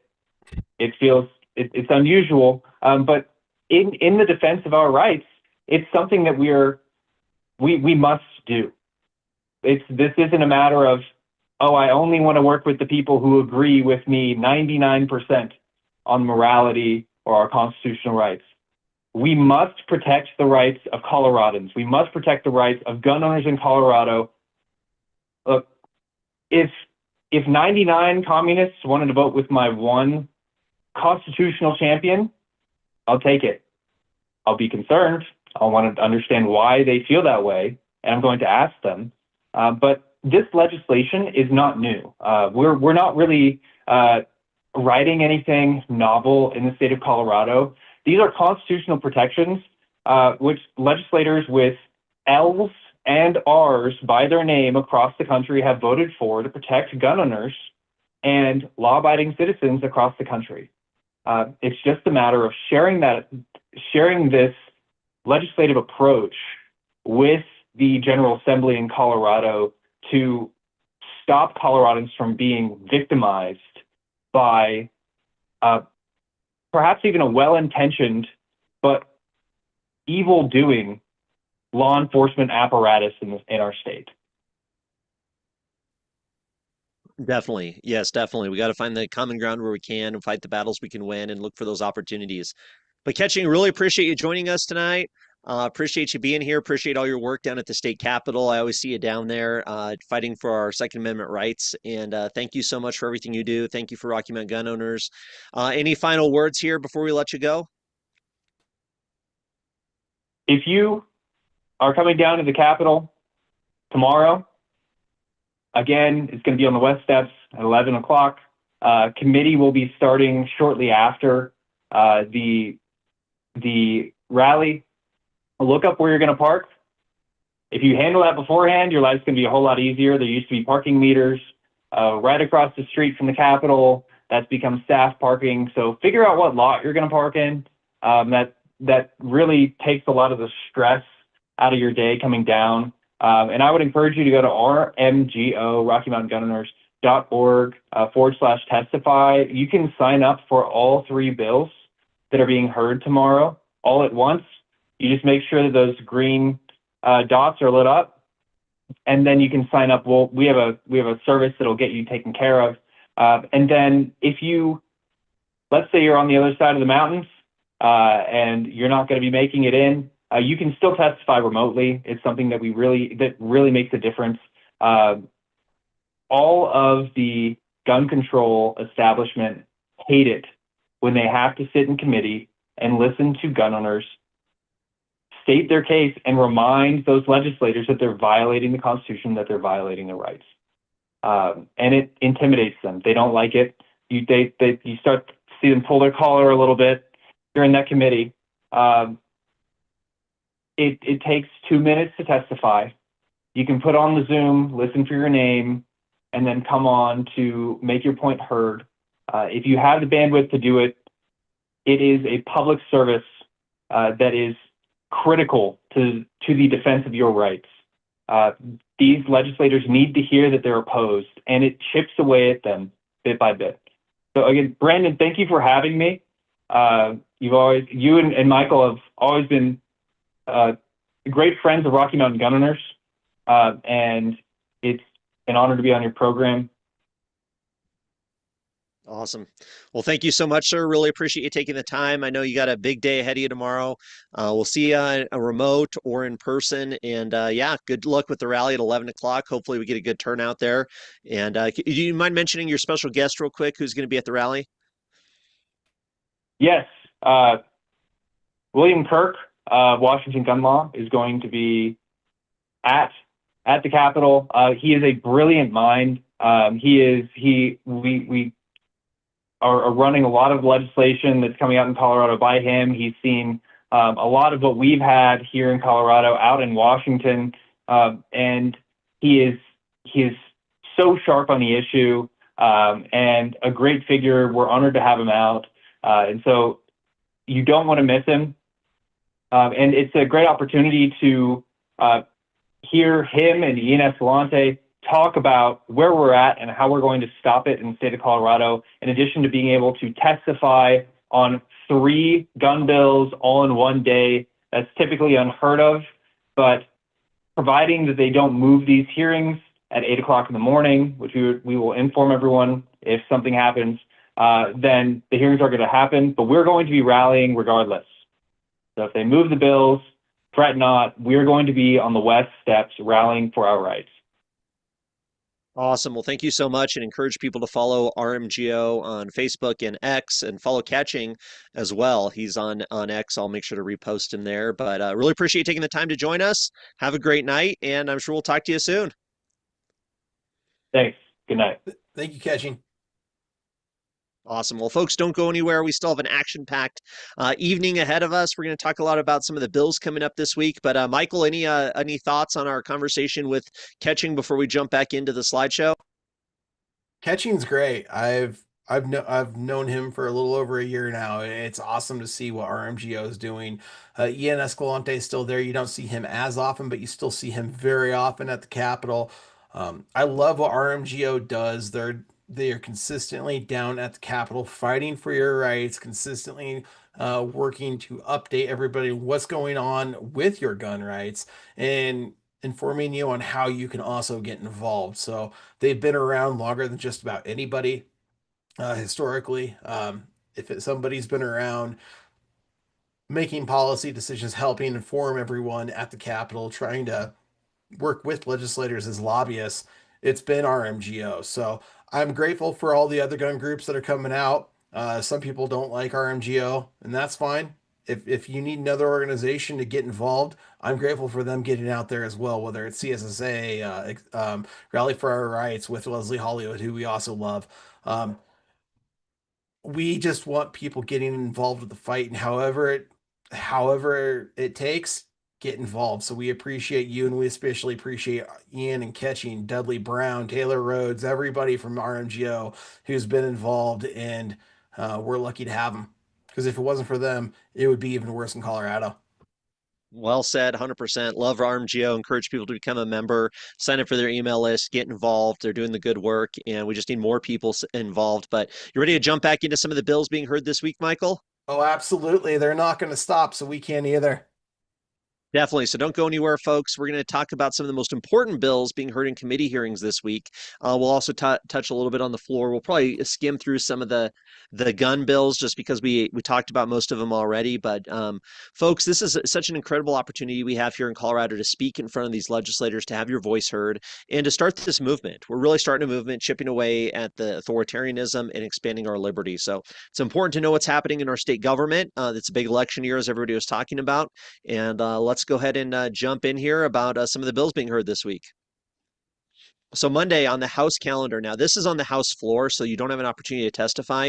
But folks, you can send an email tonight. You can even leave a phone voicemail message for your state rep in the State House on Monday, March 2nd. It convenes at 10 a.m. They're expected to vote on third reading for House Bill 1144, which is the anti-3D printing bill. Quote, prohibit three-dimensional printing firearms and components. Absolutely horrible bill, as well as Senate Bill 26-032, the Promoting Immunization Access.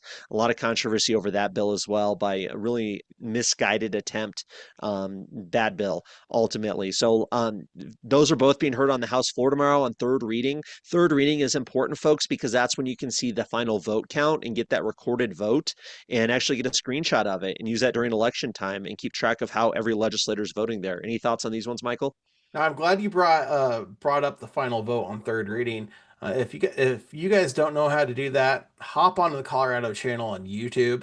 Just like you're watching us today, you can hop on the Colorado channel and you can watch the House, you can watch the Senate in real time. It would be awesome if we could also watch a lot of committees, but you could still use the legislative website to watch committees, since videos now on those websites.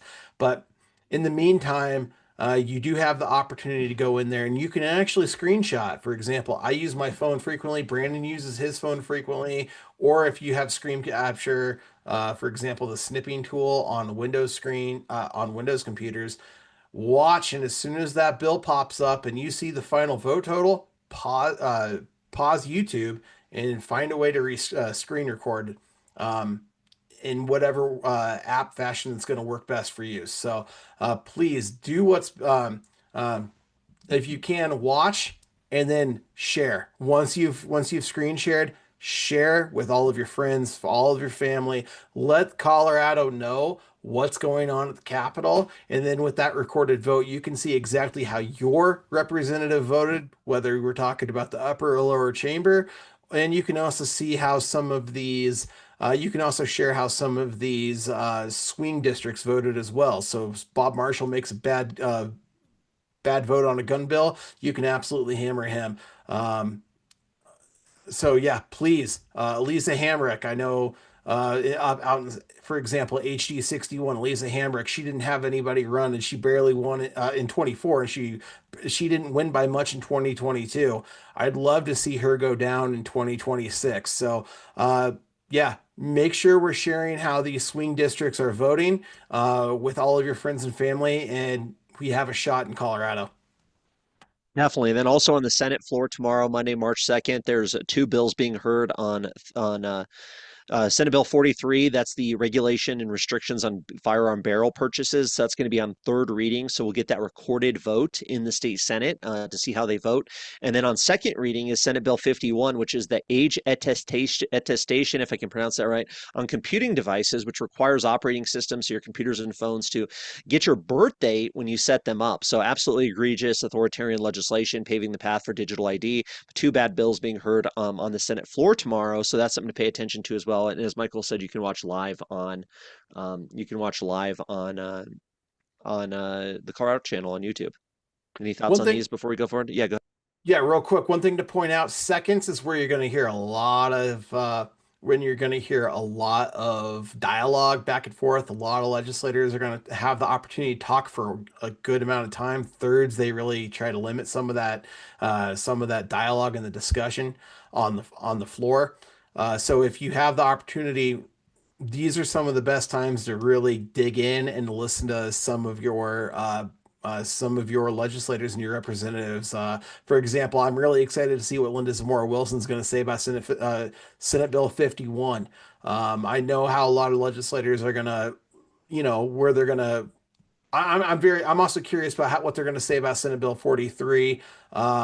Very, very concerned about this one. That's another one. That's another bill sponsored by good old grave dancers. So let's hope that we can push back. And tonight's a great moment, great an opportunity to email your representatives and let them know, or your senator that's representing you in the state Senate. So also Monday, March 2nd, and the House State Civic, Military, and Veterans Affairs Committee, of course, is 1:30 p.m. in the Old State Library. So the RMGO rallies at 11 on the West Capitol steps. Hope to see you down there. Hope you're down there. I don't know if I can make it, but I hope you can make it. And then at 1:30 p.m. is when the committee hearing is going to be. So this is where all these bills are going to be heard. We didn't really talk about 1265. I don't know if we have time to go into it, but the Law Enforcement National Electronic Tracing System and Share Program, really concerned about that bill. It seems like it's slipping by a lot of people, but this basically concerns a law enforcement agency's use of the United States Bureau of Alcohol, Tobacco, and Firearms, so BATFE, National Electronic Tracing System. This bill requires each law enforcement agency to register for the United States BAATF. National Electronic Tracing System, transmit to the electronic tracing system information about each firearm it recovers or confiscates. Law enforcement agencies are required to share with the Colorado Bureau of Investigation all information shared with and received from the electronic tracing system. Now, don't get me wrong, this is people that these are guns that are recovered or confiscated by law enforcement, but as was brought up earlier, I mean, hey, we're talking about, potential red flag gun confiscation. We're talking about, civil asset forfeiture. We're talking about other situations in which guns could be confiscated or recovered by law enforcement. That doesn't necessarily mean the person's a criminal. So to turn this information over to the ATF and put them in this database, not a big fan of that. So this bill is being heard in that same committee tomorrow. So folks, this is that committee, House Bill 1265. 1126, the requirements for firearm dealers, 1072, the good bill, right to firearm possession, elimination of extreme risk protection orders, and Senate Bill 4, expanding the list of petitioners for a red flag gun confiscation order. So much to be at this, so much to pay attention to at this committee tomorrow, so much to testify on. There's also a non-gun bill being heard, the modification of county commissioner elections. So if that's something you're interested in, you could listen to that and testify on that as well. So very important, folks. I'm going to share this link in the chat so people can see the information there. But sign up, testify. You can watch it live. It's all video recorded. Any thoughts before we move on to the other committees, Michael? I know we're late, so I'm going to try to make this quick. Just go ahead and sign up for all five. I mean, even 1203, they're trying to enforce, they're trying to mandate from the top down on the county level what the how county commissioner races are run, and even implement ranked choice voting. So massive concern. Go ahead, vote. Go ahead and sign up for all five. A lot of privacy rights issues that will be heard in this one. A lot of tampering with especially election integrity at this point. So with 1203. So if you have the opportunity, go sign up for all five. Make these legislators pay, because if they're trying to harm you, you should take it back in every you should take every peaceful opportunity to come back at them and let them know that you're in the fight and you're not going to go anywhere. Definitely never back down. We got to keep going. So let's keep going on the live stream as well here, because we got more to cover. So that's what's happening Monday. That's really the biggest thing we want to talk about. Of course, there's a lot more happening, but those are really the highlights. On Tuesday, just wanted to highlight this one real quick in the House Judiciary Committee. So Tuesday, March 3rd, upon adjournment of the State House in House Committee Room 107, so that's on that first floor there, consumer protections to promote fair market pricing. Everybody's favorite legislator here, Yara Zoke, the economically illiterate person here, with they, them, Kyle Brown, William Lindstedt, reminds me of a Chucky doll, and then Mike Weissman, who thinks he's smarter than he is, sponsoring this horrible bill, basically, folks, to have institute price controls prohibiting people from charging unreasonably excessive prices to captive consumers. So you're talking about airports, stadiums, all these types of things. This is, don't get me wrong. Of course, there's some pricing transparency and this and that, but this is not the proper role of government. I mean, for them to come in and say like, hey, listen, your hot dogs are too expensive at the stadium. This is not what our state government should be involved in, and say, now, and then what are they going to do? They're going to say, well, we have to sell it so high because it's a union shop and we got to hire 50 people to work at this place for these 2 hours of the game or whatever. So we have to charge out the wazoo for it to make economic sense for us to even do it. And then you get these little politicians who think they know better than everybody to come along and say, oh, no, you're charging too much. And they're like, okay, well, we'll charge the same as the guy on the stand on the corner, but we can't have anybody working here now because we can't afford to pay him. And then what? And then what? You just create shortages. You create problems. So these people are economically illiterate. This is an embarrassing bill. It's going to be heard on Tuesday. Please pay attention to this one. I'm really hoping to testify on this because it's absolutely ridiculous. But also, folks, testify. You can also click on this committee. So it says Judiciary Committee, and you can get the information for everybody in that committee, and you can email all of them. You can click on their names, email them, you can call them, you can leave messages for them, you can tag them on social media. So there's so much to do to get involved and have a voice, and showing up and testifying in committee is important, but also reach out to the committee members. Any thoughts on this one, Michael? I think it's ridiculous that they try to take something that has free market solutions and then try to mandate it from the top down. You don't like the price of a stadium hot dog, maybe you should organize the community together and say, hey, we're not going to go to the game anymore until you lower prices. Maybe you could start watching the game on TV instead. There's a lot of different options within the free market to reach out and say, hey, we don't like these prices. What we need to do is ensure that, excuse me, there's a lot of different ways in the free market that we can go about creating campaigns to get people to lower prices, etc. This is not the way to go about it. There's no need for this type of regulation. Hospitals, for example, what's really ridiculous about this one is we regulate the bejesus out of the health insurance, out of the insurance industry, particularly health insurance, and then they want to regulate the costs back down when they've already regulated them up so high due to what some of these lobbyists have said in the past. You could see in here, and what they're doing is Brandon's pointed out, bill creates a new deceptive trade practice. If a good or service sold to a captive consumer is more than the average price of the same good or service sold everywhere in the country. What also is that? What is that magical price point? Because that also can cause a lot of issues. Because how are they going to define the proper definition for finding out that magical price? It could be used. It could be calculated one way in some areas and calculated a different area by another method, and you could very well get multiple means of coming up with the proper price. So. I think there's a lot of issues with this bill besides the moral issue. I mean, I think that there's a lot of practical issues with this bill as well. So, as well as the philosophical issues. So, if you guys get down to the Capitol, that'd be fantastic and testify against the bill. So Tuesday, March 3rd, the House Judiciary Committee upon adjournment of the State House on the first floor there. So that's what we got on Tuesday. Two more interesting bills. Don't want to spend a lot of time on these, but just wanted to bring it to your attention. Senate Finance, Tuesday, March 3rd at 2 p.m., Senate Committee Room 357, so third floor. Very interesting permissible methods of selling lottery tickets. If anybody out there loves buying their lottery tickets, this one's just interesting. There's been some news stories recently about the Colorado Lottery Commission or enterprise, whatever you want to call it, wants to allow like people to use their credit cards. And then the state legislature was like, nah, we don't want you to do that. So that's a part of this bill.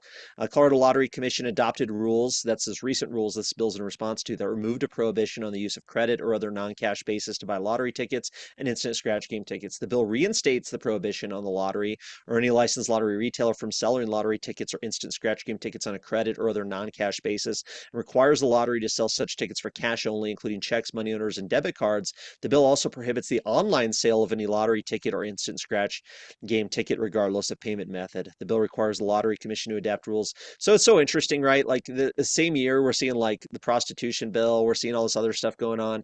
And then they're like, yeah, I don't know about the lottery stuff. So this, and then there's that sports betting bill, which we won't talk about tonight, but thought that was super interesting. Any thoughts on this, Michael? I think it's really hilarious that right now you can go to I have an iPhone. I can go to the iOS App Store and I can download the Colorado Lottery app. But now all of a sudden they want to make it illegal again. These individuals can't decide what the hell they want to do. And they feel like they've got a mandate to basically control people's behavior, and it's absolutely ridiculous. I'm responsible for myself. I'm responsible for the decisions that I make. It is not Javier Mabry's concern what the hell I do with my life. So if I'm not violating anybody else's liberty and I'm not doing anything, if I'm doing nothing that is violent, then there is no reason for this bill to even exist. It's my responsibility to take care of myself. It's not anybody else's responsibility. Yeah, exactly. Well said, sir. And then also in this same committee, there's this one always cracks me up. We've seen this bill multiple years now. This year, Senate Bill 86 from Senator Tom Sullivan, everybody's least favorite. Wish he'd get deported back to New York. Apparently, New York Mets hat there, but reduced premium cigar excise tax rate. So, like the one thing he likes is cigars, and he's like, yeah, taxes are too high on cigars. Let's cap it at 20% for the taxes on the premium cigars. So this is crazy, right? This is like this guy is only in the state legislature for his personal agenda, right? He's like, I want to ban guns and I want to lower taxes on cigars. That's all this guy cares about. Nothing else matters to him. It's ridiculous. It's a good bill. Don't get me wrong. I'd love to see this. I do like my cigar from time to time.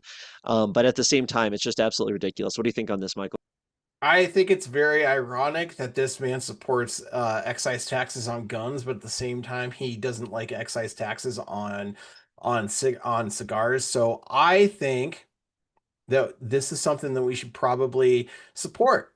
In fact, we should go down there and testify on this in a very supportive position, and then use other legislation like excise taxes on guns and ammo, and use that as an example for why we need to why we need to support Senate Bill 86. I don't think there's a better bill to use. There might not be a better bill in the entire legislative session to use to support the ending, if not lowering, excise taxes than this bill, especially when it comes to using firearms as an example, because this man hates guns and he loves to use excise taxes on them, but yet it's a problem to use excise taxes on cigars. it's a little bit hypocritical.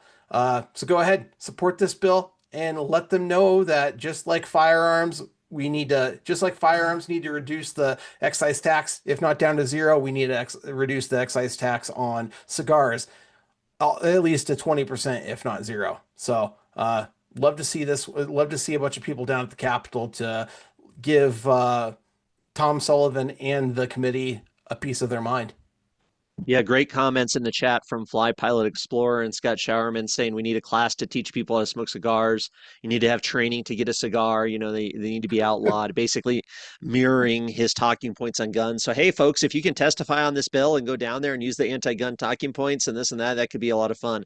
But just how crazy is this, folks? How much is in tax money is he talking about? This is $1.3 million in the fiscal year that starts here in June. Colorado's fiscal year is from June each year. So, I mean, they're talking about $1.3 million less of taxes or July. I can't remember if it's July or June, but nonetheless, that's just 1 year. And then another year, 1.7 million. That's just I mean, our state government is robbing us blind. It's a good bill, but yeah, absolutely ridiculous. Just wanted to point those two out because they're interesting, especially from a good pro-liberty perspective. Then on Wednesday, House Bill 1001 being heard in the Senate Local Government and Housing Agenda on Senate Committee Room 357 upon adjournment. A bad bill that already made it out of the House. You can see it's a House bill. Now it's over in the Senate. This is House Bill 1001. There are some great clips out there from Representative Ken DeGraff and others really challenging this bill. But basically, it's this top-down approach where they're trying to say the state government's going to mandate high density housing on certain properties in order to force communities to accept something they don't want. So that's why it's bad. They want to promote these residential developments so these nonprofits and schools and RTD and whatever can start building high density housing on their property in your neighborhood without approval from the local city. They don't want the local cities to stop the housing development that the state wants. And that's not the proper role of government, if you ask me. So bad bill. If you missed being able to testify on it the first time, you can go down and testify on this one in the Senate here on upcoming up on Wednesday. Any thoughts, Michael? Yeah, I mean, you can see this one's in the Senate House bill. That means we've already advanced all the way through one chamber. We're on to the second chamber. Uh, if this thing does pass, I mean, we're talking about this is Keystone legislation. This is the first legislation of the legislative session for 2026 from the House. So it seems like this one's made a lot of progression so far.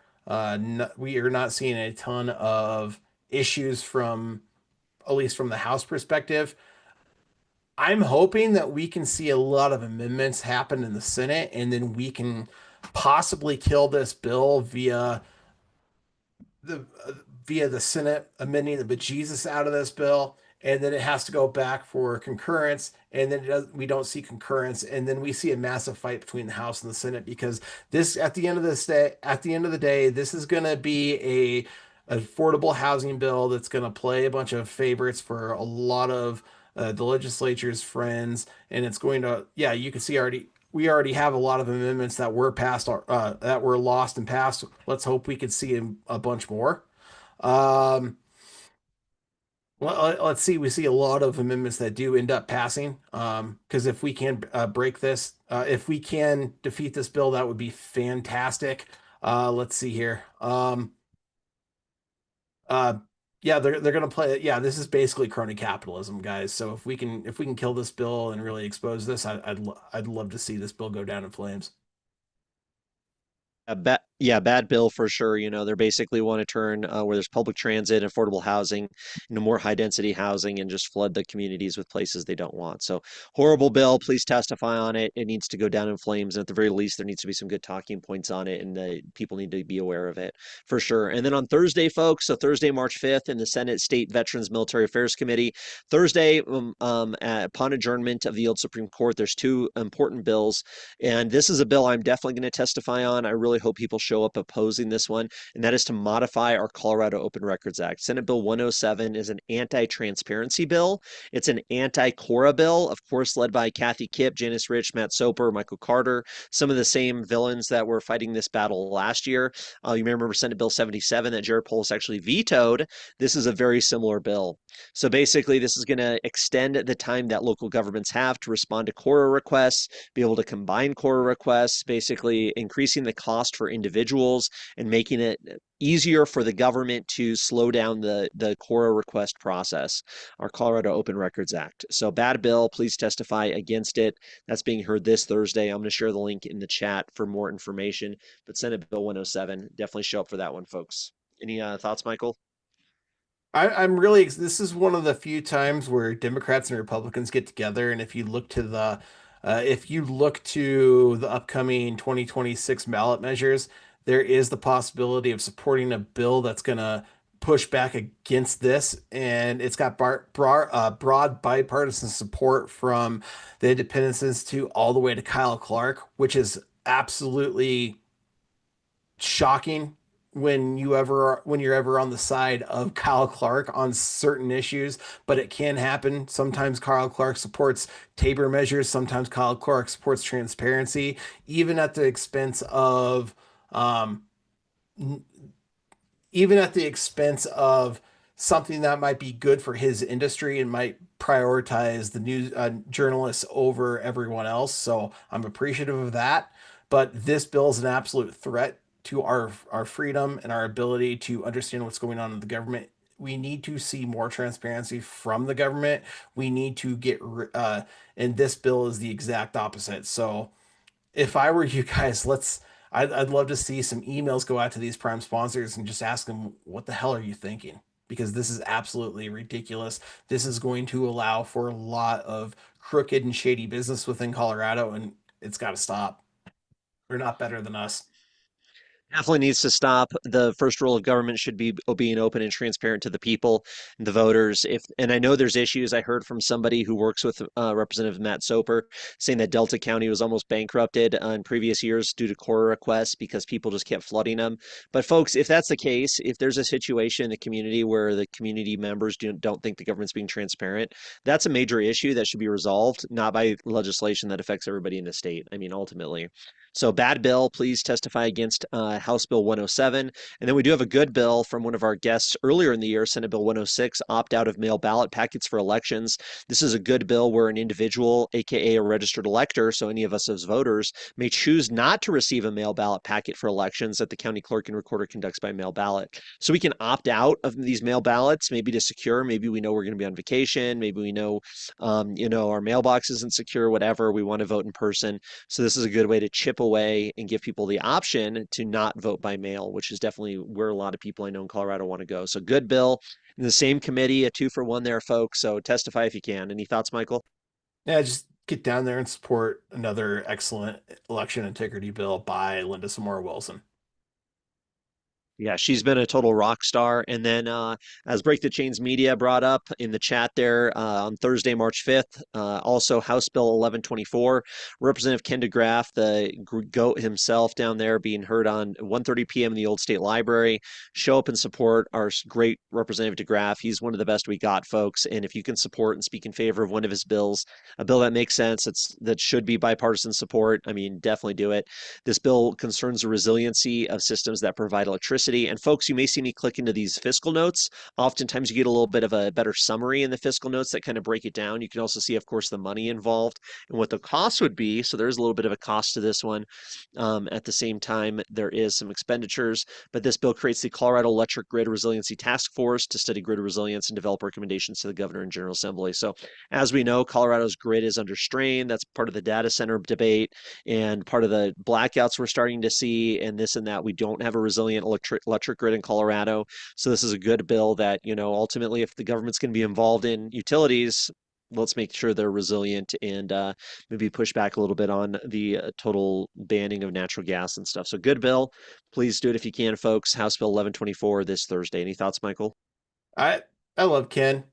Ken, I mean, one of the things that we look at is when we look at fiscal notes, usually when we see something from somebody like Ken, it's you're going to see negative fiscal impact, which basically means we're going to be using less money. In this instance, it's going to add a little bit of money, but I think this is actually a good investment for Colorado. And Ken, you can trust him to make a wise decision and support something that's going to be a wise investment for Colorado. We need to seriously look at our electrical grid, our electrical systems, and figure out how we can, one, be more resilient, and make it, and two, make everything more affordable. And I think this is going to go a long way to finding a more fiscally responsible way in the long term for Colorado to become more affordable and more resilient, so we're not seeing California style brownouts like we very well might be seeing over the upcoming months when everything gets hot again in Colorado. Definitely, folks, and I hope you're enjoying this live stream. I mean, every week, folks, you can tune in at 7 o'clock, find out some of the most important bills being heard in committee this week, get some information from great guests, and we always pay attention to the big picture, right? So we talked at the very, very beginning a couple hours ago now about how there's 400 and something bills, resolutions, memorials, and we pay attention to the biggest ones. So this is kind of our lightning round here. Michael, if we want to talk a little bit more about any bills we want to, we definitely can. But this is the bills we're tracking all year long. So some of these bills have already been killed in committee or on the floor. Some of these bills have maybe they haven't passed yet, but once they pass, we'll keep you updated. But maybe you're like, oh, I heard about that one big bill, and I don't. Nobody else is talking about it. I can't find information. That's why we do this every week to give you the most up to date information, even bills that aren't being heard this week, but maybe they're being heard next week, and you can start planning ahead. So here we go. You ready for our little lightning round here? The bills we're tracking, Michael. Let's get into it, Brandon. Perfect. Go ahead and lead us off here.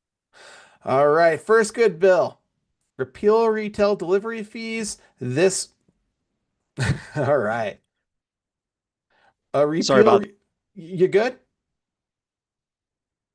Awesome, awesome. Repeal retail delivery fees. This will be heard next Tuesday in the House Transportation, Housing, and Local Government Committee. Definitely. So March 10th coming up here. Okay, so this is a really good bill, House Bill 1037 we brought up earlier, banning government purchase of personal data from third party. This is the Fourth Amendment is Not for Sale Act. Extremely important. It got 7 hours of discussion and debate in the state house last week in this committee, and it's going to be up for action only, which means they're going to vote on it. So right now, folks, we need you to reach out to committee members and leadership in the House, both Republican and Democrat, and encourage them to support this bill. It could be heard as soon as Tuesday, March 3rd. It could be heard as soon as Wednesday, March 4th. Now, it's not on the calendar as of right now, but it very well could be added for Wednesday as of tomorrow. So get out there, folks. Let's have a voice on this one. And this is one of the biggest bills of the week that we can actually have an impact on, not testifying like we usually talk about, but just by reaching out to committee members and leadership in the House. Just because this one's so important, Michael, any thoughts on this before we go forward? Yeah, I would just say this is a good one to reach out to somebody like Rep Caldwell, Rep Flanell. Let them know your concerns from a Fourth Amendment perspective, from a constitutional perspective, especially somebody like Flanell, and let them know since she really cares. She's a good advocate for the Second Amendment. Let her know how this bill will impact the Second Amendment and how this will protect the Second Amendment.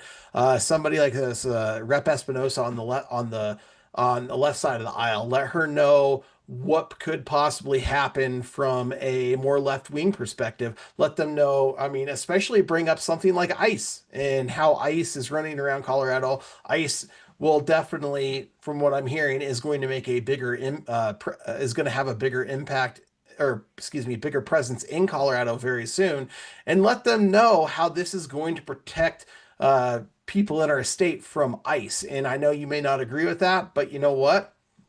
That's something that's something that can very well impact them. So if you can make that email that's going to make them aware of something that they weren't necessarily aware of, or how there might be political consequences for voting against something that very well could be seen as very pro-immigrant from that perspective in their eyes, that's what they care about the most, and let them know about the consequences that they will see if they don't necessarily support something like 1037. So try to find a message that's going to fit, that's going to reach out and impact each individual legislator. So that would be my encouragement to you guys with this one. 1037 is a good pro-gun bill, folks. Imagine if Jenna Griswold becomes our next attorney general and she's directing the attorney general's office to buy data, to buy bulk data online of people who are maybe visiting gun stores in Cheyenne or looking at barrels to buy online, or 3D printers, or stuff like that. There's a lot of advertising data out there and third-party commercial data that could potentially be bought by these authoritarian people like Jenna Griswold, who then could use it to target gun owners and start building this investigation around everybody in Colorado who they disagree with politically. We've seen Jenna Griswold politicized her Secretary of State office, and I wouldn't be surprised, God forbid, if she ends up being the Attorney General. This law would help protect us from that happening. So 1037 is a good pro-gun bill, pro-liberty bill, pro-privacy bill, good pro-Fourth Amendment bill, and we need all hands on deck to reach out to the committee members and leadership to tell them to support this bill, because there's a good chance it could pass. So perfect. Michael, take it away. Another good bill by Rep. Winter and Senator Pelton. 1048 back to school holiday, back to school sales tax holiday. This was fortunately passed through committee and on finance, and it was referred as amended to appropriations. Excuse me, guys. Yep, no date yet. We'll keep you updated on that one. I'm really happy to see that one passed. Tax holidays need to make an appearance here in Colorado. No date on a bill from a lot of state reps and senators here. Senate Bill 22 challenges meeting the 2030 emissions reduction goal. It's good to see the legislators pushing back on this ridiculous plan to ban natural gas and to basically create our own electrical shortages with this insane green agenda. So good bill, no date yet. House Bill 1138 Retail Theft Prevention Program. Good bill by Rep. Woog and Rep. Espinosa, who we just discussed earlier. This will be heard on the 10th in the House Judiciary. Good bill. Another good bill, 1140, local government impact hearings. This did pass its first committee. It'll be on the House floor. So we should see some debate Monday, March 2nd on a second reading of bills. If they get to seconds, we'll see how the day goes tomorrow in the State House, and potentially could get a go-ahead. So good bill there to get more input from local governments on issues that affect them in the state legislature. House Bill 26, 1128, limitation on gender transition procedure claims. This is a phenomenal bill that's going to protect kids as well as parental rights by the one and only Rep. DeGraff. To be heard next Monday, March 9th in the House State Civic, Military, and Veteran Affairs Committee. Definitely one to talk. We'll get more into next week for sure. 1105, discuss adoption information with pregnant persons. Awesome bill from Representative Scott Slaw. In my recent interview with him, he talked about this bill. He has adopted himself and is really passionate about this issue, about giving young mothers or single mothers, or any mother for that matter, any pregnant woman, the opportunity to get information about it, having their kid adopted instead of going through with an abortion. So it's a good bill being heard Tuesday, March 10th in the House Health and Human Services Committee. Right to firearm possession, elimination of extreme risk protection orders. We talked about this one earlier with catching. This will be heard tomorrow in the House State Civic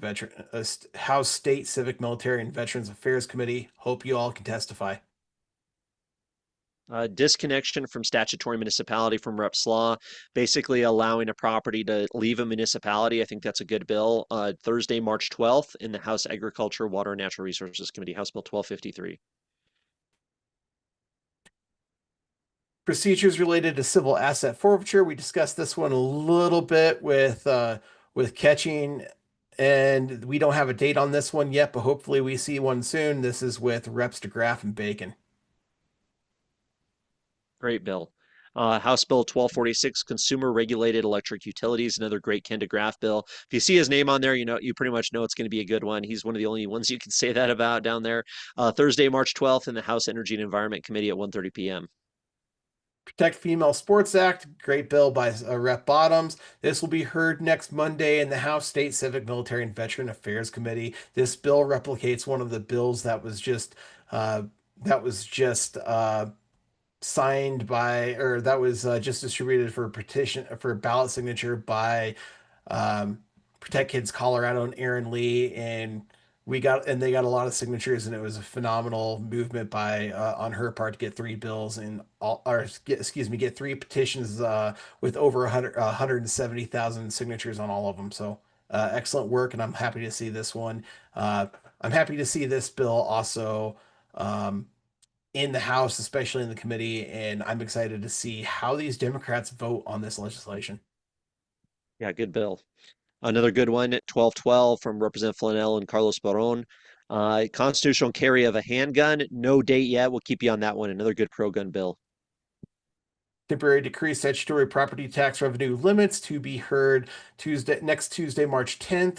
House Transportation, Housing and Local Government Committee. A good bill by Rep. Sukla. Senate Bill 106, the opt-out of mail ballot packets for elections, being heard this Thursday in committee. House Bill 111, protections against child rape.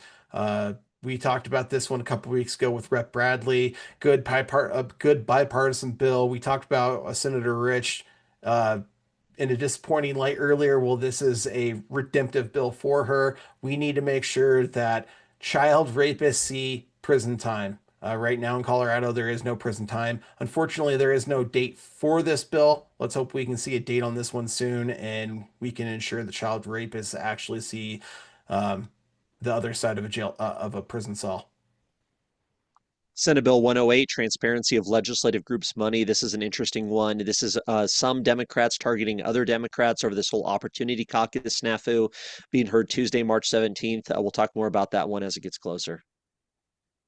Senate Bill 86, we talked about this one earlier. Let's see what kind of pro-gun or gun control arguments we can use against the one and only grave dancer. But at the same time, it's also a fantastic bill to be heard March 3rd in Senate Finance.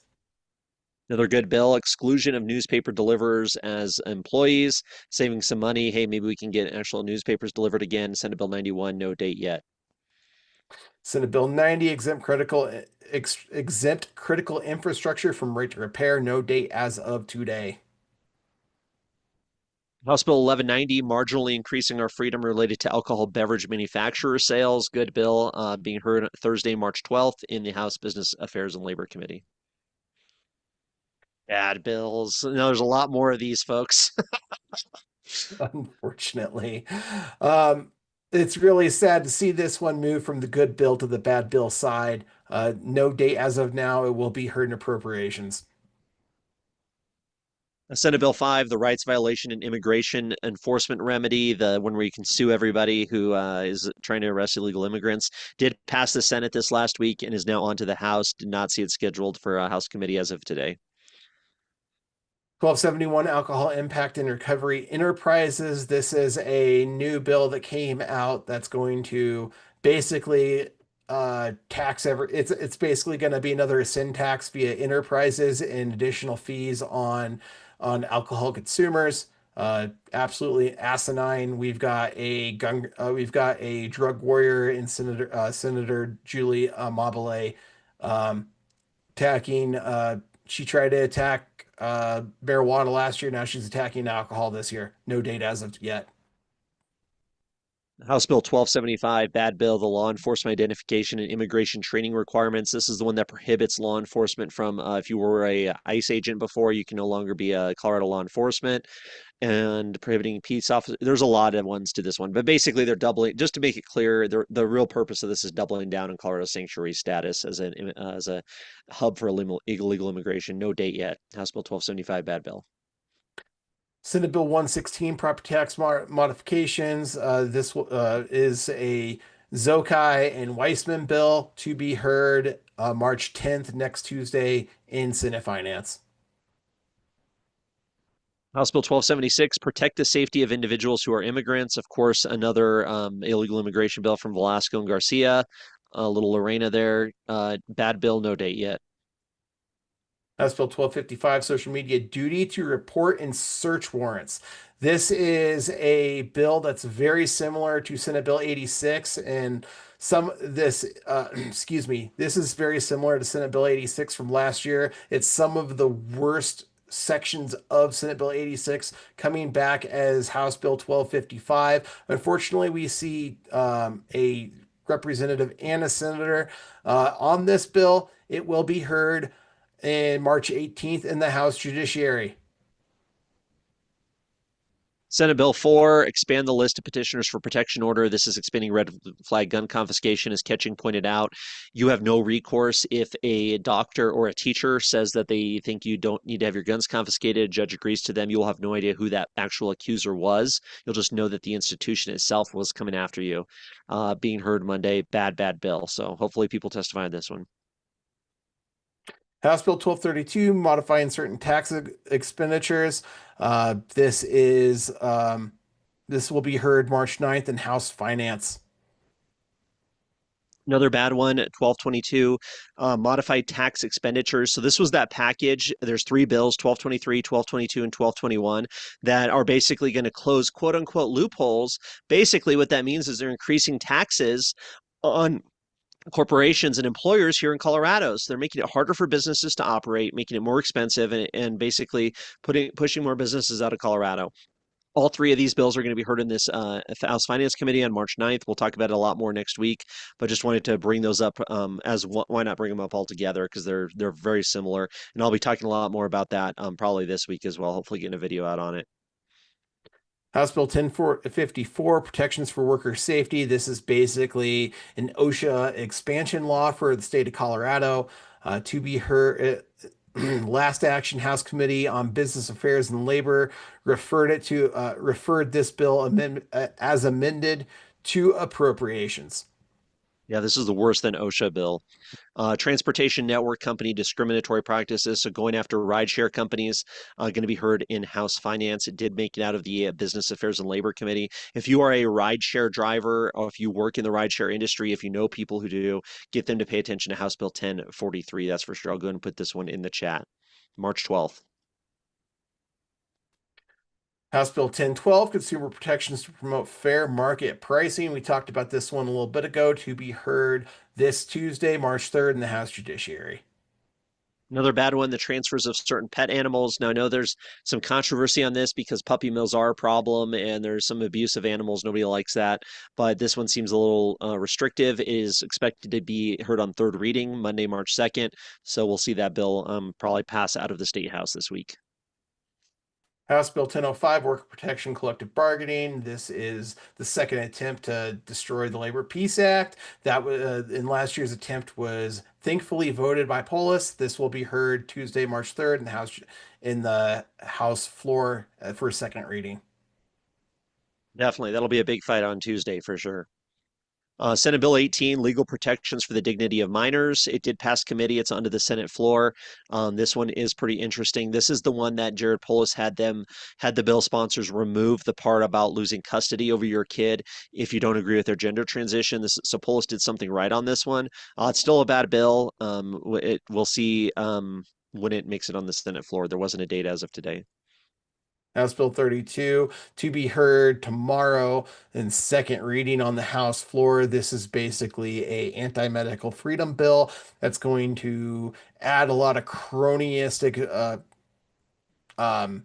immunities for certain vaccines, etc., and it does a whole lot more than that. But if you had an issue with what happened during COVID, this is going to help all those companies be even worse in Colorado if something ever happens again. So if you guys can, this is a fantastic opportunity to let the House know how much of a threat this is to your own freedom, particularly your medical freedom. Definitely. Yeah. We don't want to see any more immunity for these big pharma companies. And there's a lot of problems with that. So bad bill. Another bad one, House Bill 1001, being heard this Wednesday in the Senate Local Government Committee. It did pass the House. So now it's on the Senate side. We'd already talked about that earlier. Protections for youth on social media, House Bill M48, to be heard next Wednesday in the House Judiciary. The 3D printing gun ban, probably third reading tomorrow in the State House. Unfortunately, we'll pay attention to that recorded vote. House Bill 1137, requirements for campaign consultants, bad bill that will be heard tomorrow in the House on seconds. 1126, the requirements for firearm dealers, Monday in the House State Committee. Hopefully people testify against this one. Bad bill. It'd be very interesting to see the testimony from FFLs, from gun shops, about how bad this bill is, how it's going to destroy their business. I'm very interested to hear that. House Bill 1125, parent penalties, minor using electric bicycle. This will be heard on Wednesday, March 4th in the House Transportation, Housing, and Local Government Committee. Yeah, we just didn't have enough time to cover this one, but I don't think it's a good bill. House Bill 1113, modifications to elections, did make it out of committee. Thank you for everybody who testified on that one. I believe Break the Chains Media testified on this one, but this is going to be heard on second reading in the House floor on Monday, March 2nd. If they get to seconds, we'll see how the day goes. But sometime this week, expect it to pass. House Bill 1114 allowed minimum lot size for subject jurisdictions. This is another advancement where they're trying to ship our liberties, chip our rights away to the point where we see 15-minute cities forced on all of Colorado. Passed the House. Unfortunately, it's now onto the Senate. House Bill 1085 for voter transparency and ballot measures. So basically, the whole idea is this bill is trying to make it harder for citizen-led initiatives. That's the idea behind it. They call it transparency, but we know their intention. Monday, March 2nd, second reading of bill. So we'll see this debated tomorrow potentially or sometime this week in this on the House floor. Senate Bill 97 to decriminalize adult commercial sexual activity. Basically, this is going to legalize this is going to legalize the act of prostitution itself, with some language that is similarly used, but not the same. That was similarly used during the decriminalization of marijuana, but it is not the same as the decriminalization of marijuana. When you had decriminalization of marijuana, you still had a civil penalty that you paid, and that was not ended until Amendment 64 was passed by the voters in 2012. This will absolutely, the reason this is called decriminalization is because they're not going to set up a quote unquote legal framework for regulation of the act of the business itself, but the business will be legal itself. So that's going to be major problem for Colorado. It's going to it's going to create a lot of problems for our society if this thing passes. No date as of today. Another bad bill, House Bill 1211. Thought about talking about this one, but just didn't have time. This is the House Transportation, Housing, Local Government Committee. Do we really want more government regulation and control over our lives, especially when it comes to our internet access, broadband services? So, bad bill being heard Tuesday. Tune in if you're in the internet industry, there, folks. House Bill 1210 prohibit surveillance, price, and wage setting. This will be heard March 12th in the House Business Affairs and Labor Committee. House Bill 1207, disclosure of demographic workplace data, workforce data, basically turning all these private businesses into agents of the state where they got to record everybody's demographics and report back to the state government so they could, they're going to use that information to develop further restrictions on businesses. So bad bill. Thursday, March 5th, just enough time to talk about this one, the House Business Affairs and Labor Committee. House Bill 1206, improve funding to support development. Another bad bill, government funding um, and trying to control development within Colorado, to be heard Monday, March 16th in 2 weeks. Definitely, folks. That bill, just to provide the context, will provide additional taxes from local governments to be able to institute for their development. So, bad bill, ultimately.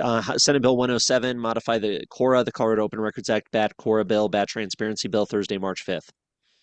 House Bill 42, Revenue Classification Taxpayer Bill of Rights. This is another attempt to destroy Tabor. This was heard in the Senate Committee on Finance and referred as amended to appropriations.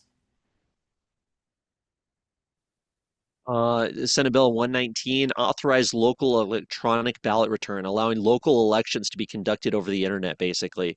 I have serious concerns about that and the validity of our elections if that passes. So, bad bill, no date yet. We'll keep you updated on that one. Senate Bill 131, sports betting protections. We talked about this one earlier. Well, we didn't talk about this one earlier, but basically, they are going to try to come after sports betting and add additional taxes and fees. Which is in spite of what the Colorado voter passed in 2020. They don't like certain aspects of sport betting, so they're just basically trying to attack Colorado sports betting. To be heard. All right, we do not have a date as of today. It was just introduced. Killed bills. So that's all the bills, folks, we're tracking this year. I'm sure more will be added as we continue along.